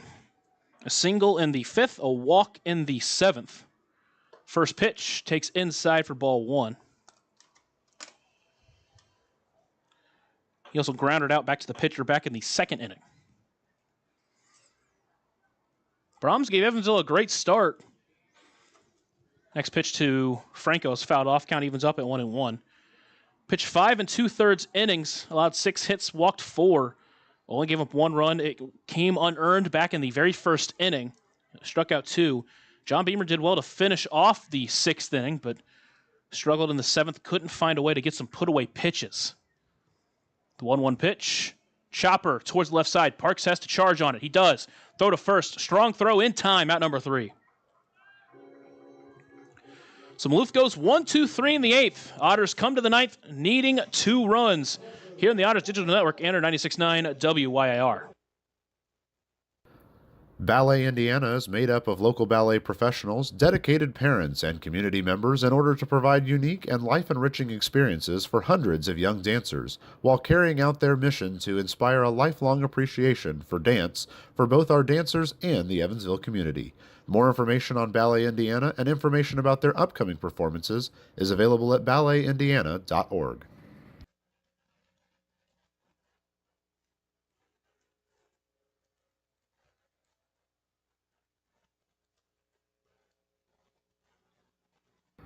Maintaining our independence becomes more and more vital as we age. Swerka and More can help you navigate this important journey by answering your questions and connecting you to free and unbiased community resources and support services. If you are seeking advice for yourself or a loved one, let Swerka be your first call. More information available at swerka.org or by calling 812-464-7800.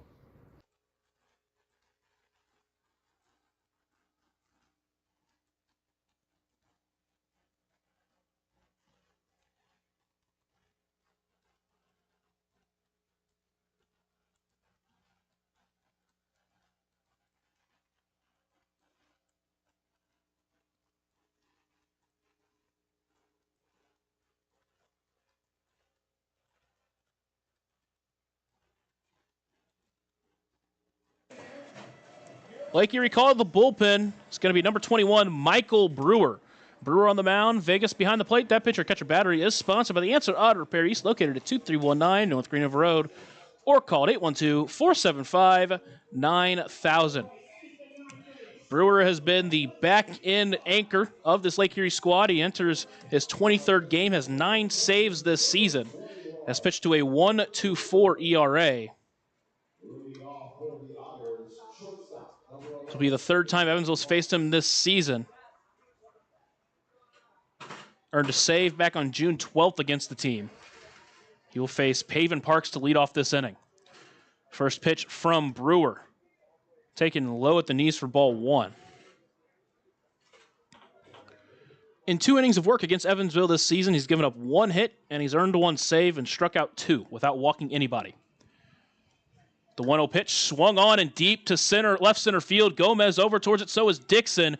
That one's going to stay up just long enough for Gomez to bring it in for out number 1. Another great swing from an Otters hitter. 1-1 off the bat, but the wind knocks it down. It's been knocking down a lot of balls both sides. And what it gives, it also takes. So with 1 away, it's up to L.J. Jones to try to spark a rally. That wind blowing the exact opposite direction of what Paven needed on that one. With 1 away, it's L.J. Jones. First pitch from Brewer. First pitch misses inside, ball 1. Tried to get a front door breaker, but couldn't get it to break enough. The wind, a hefty blow back into the ballpark. 1-0 pitch, another front door, another miss, 2-0.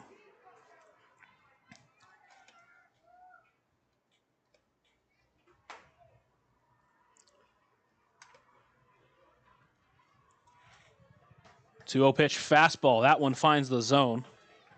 Make it 2-1. Brewer, 26-year-old out of Fort Wayne, Indiana. 2-1 pitch, chopper up the middle, snagged by Brewer. Backhand play, what a snag.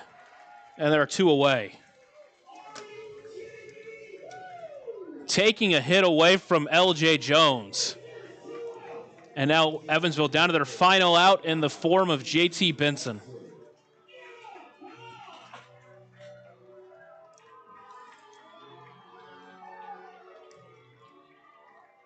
Benson still looking for his first hit on the game. He's 0 for 3 with a strikeout. He's grounded into a double play. First pitch. Takes a fastball on the inside part for a strike.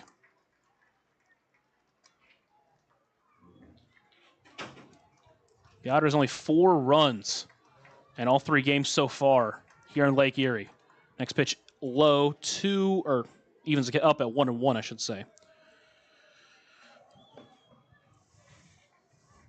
That's what the Lake Erie team does. They don't score a ton, but man, they just knock you out with pitching. 1-1 pitch, taken outside, 2-1.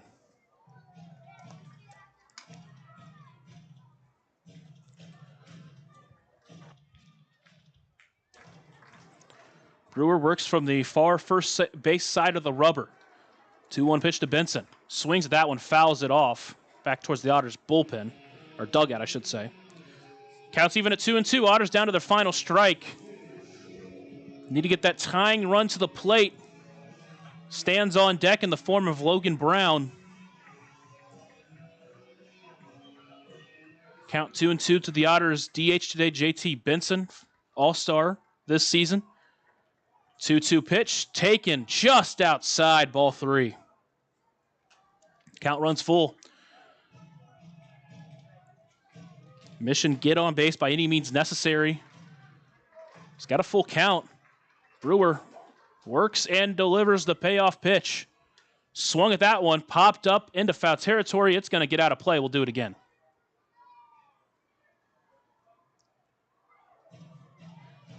Count still full. Benson steps back into the right-handed batter's box. Faces off against the righty Brewer. Winds, delivers. Inside, hit him, ball 4. Either way.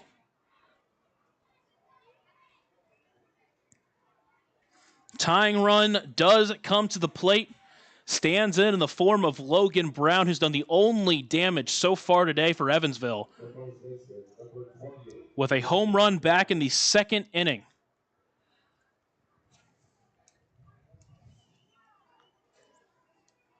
He's 1 for 3 on the day with that home run. Now represents the tying run. Brewer now has to pitch from the stretch. He comes set. Delivers the first pitch to Brown. Takes that one, top of the zone for strike one.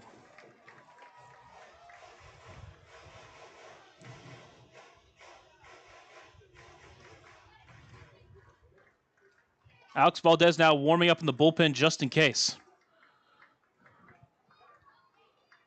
Brewer sets, delivers the 0-1 pitch. Out in front of it was Brown, pulled the string on him. Now he's behind 0-2.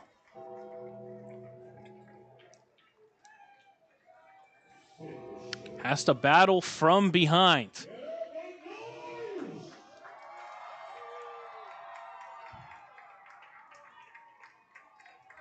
Brewer's got him at 0-2, and now he comes set. They're not holding JT Benson on. The 0-2 pitch, Benson takes off, misses outside. Benson does take second base. Fielder's negligence. Counts 1-2.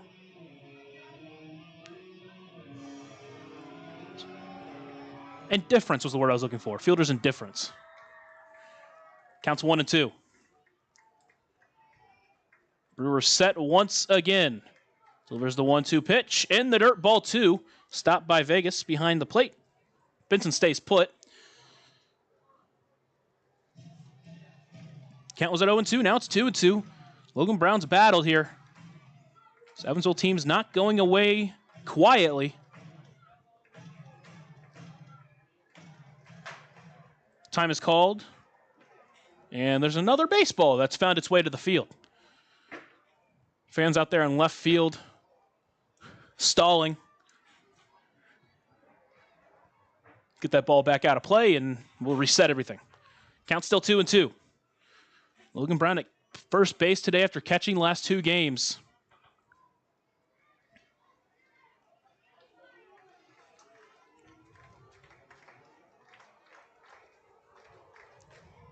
Brewer set. Delivers the 2-2 pitch. Popped up, out of play, overhead. An overhead foul ball brought to you by Heads Construction. Choose the best, never regret it. We'll do it again. That went up at 97. Logan Brown had to go up and get it and make contact just to stay alive. J.J. Cruz awaits on deck.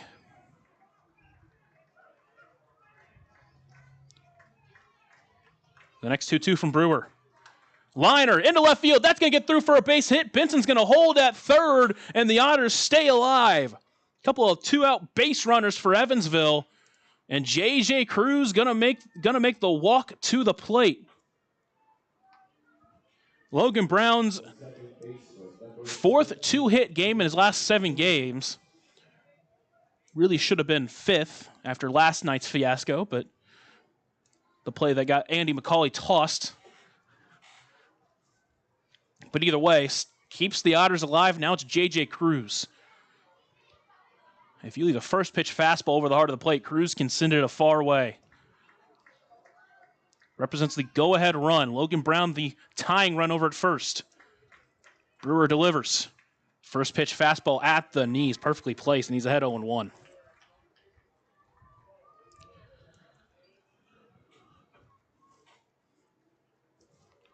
The Otters have been down to their final strike twice tonight, and they've survived. It's the 0-1 pitch to Cruz. Swings at that one, fouls it off, back at the Otters' dugout. And once again, Evansville down to their final strike.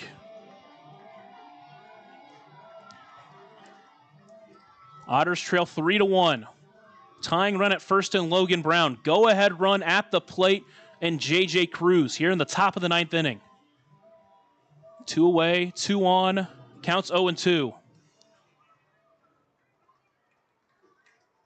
Cruz trying to keep this game alive. Keenan Taylor's taken a bat and stepped on deck.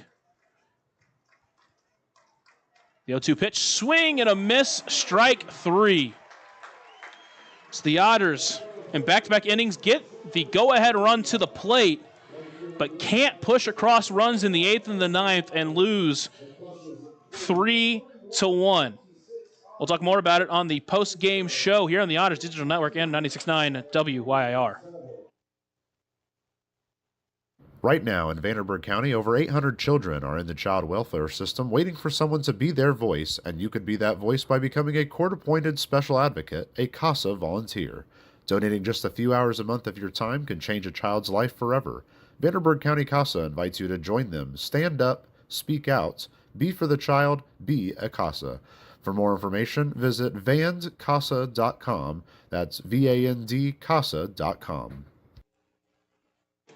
Welcome into the Papa John's postgame show. Remember that Papa John's is the official sponsor of the Otters pregame and postgame shows, available every game night, 20 minutes before and 10 minutes after each Otters game on the Otters Digital Network, the Home Team Network, and 96.9 WYIR. So Evansville drops Game 3 of the series 3-1, and that elusive road series win remains elusive. So they are now 0-9 in road series. They've dropped 5 rubber matches on the road. And this is the 4th road series where they've won Game 1, but couldn't push across enough runs to win one of the next 2 games. And once again here, just couldn't get the job done. Similar to a feel to what in the Gateway series when they got a good outing from their starter, but just couldn't match it, couldn't push runs across. And unfortunately, dropped this one 3-1. Parker Brahms got the start, and he had a big bounce back performance. Went 5 2/3 innings, allowing that 1 run in the first. It went down as an unearned run, but it came on the missed pickoff throw over to first base. He'd give up 6 hits, walked 4, only struck out 2, but worked through some traffic, got some double plays, got some timely outs, and pitched well in this ball game. John Beamer followed him, got out of the 6th inning, where he stranded a couple of runners that were on base. But in the 7th inning, a walk and then a triple gave Lake Erie the lead, eventually hit a batter and walked another, did get an out, but then Jackson Maloof came in, did give up another run on a sac fly, but got the final out of the inning. To get out of the inning without too much damage done, he would end up pitching the 8th inning, went 1-2-3 with a strikeout. He pitched really well. He's continued a really good start for Evansville. Offensively, Evansville didn't do a lot, only managed 5 hits. Logan Brown with 2 of them, including a solo shot. The only damage Evansville had came in the 2nd inning with 2 away. Evansville would only score that 1 run, but they threatened in the 8th and 9th inning. Once Spain was taken out, they loaded the bases in the 8th, but couldn't get a run scored from Graham Brown. And then put runners on the corners with 2 away in the 9th. But again, another strikeout with runners on, and they couldn't push across any runs late. And they dropped this one 3-1. They now travel to Canada, take on Quebec for 3 games. That will start Tuesday at 6:35 p.m. All 3 games will take place in Quebec at 6:05 p.m. All 3 games will take place at 6:05 p.m. before they travel to Ottawa for the weekend series, where they'll take on Ottawa in 3 games. One of those games on Friday takes place at 6 p.m. Game on Saturday takes place at 5 p.m. And then the road series ender takes place at 12 p.m. before they get Monday the 28th off, travel back to Bosse Field to take on this Lake Erie squad for 3 games and 1 game that will resume from suspension. But that'll do it from the ballpark here in Lake Erie. Thank you so much for joining me on this Saturday afternoon version of Otters Baseball. Hopefully you join us over this next 6 road games in Canada. It's going to be a fun trip against some good teams, and hopefully Evansville will be able to come out on top in some of those games and try to get back into the win column. That'll do it for me. I'm Lucas Macklin signing off from Avon, Ohio. And as always, have a blessed night, Otters fans.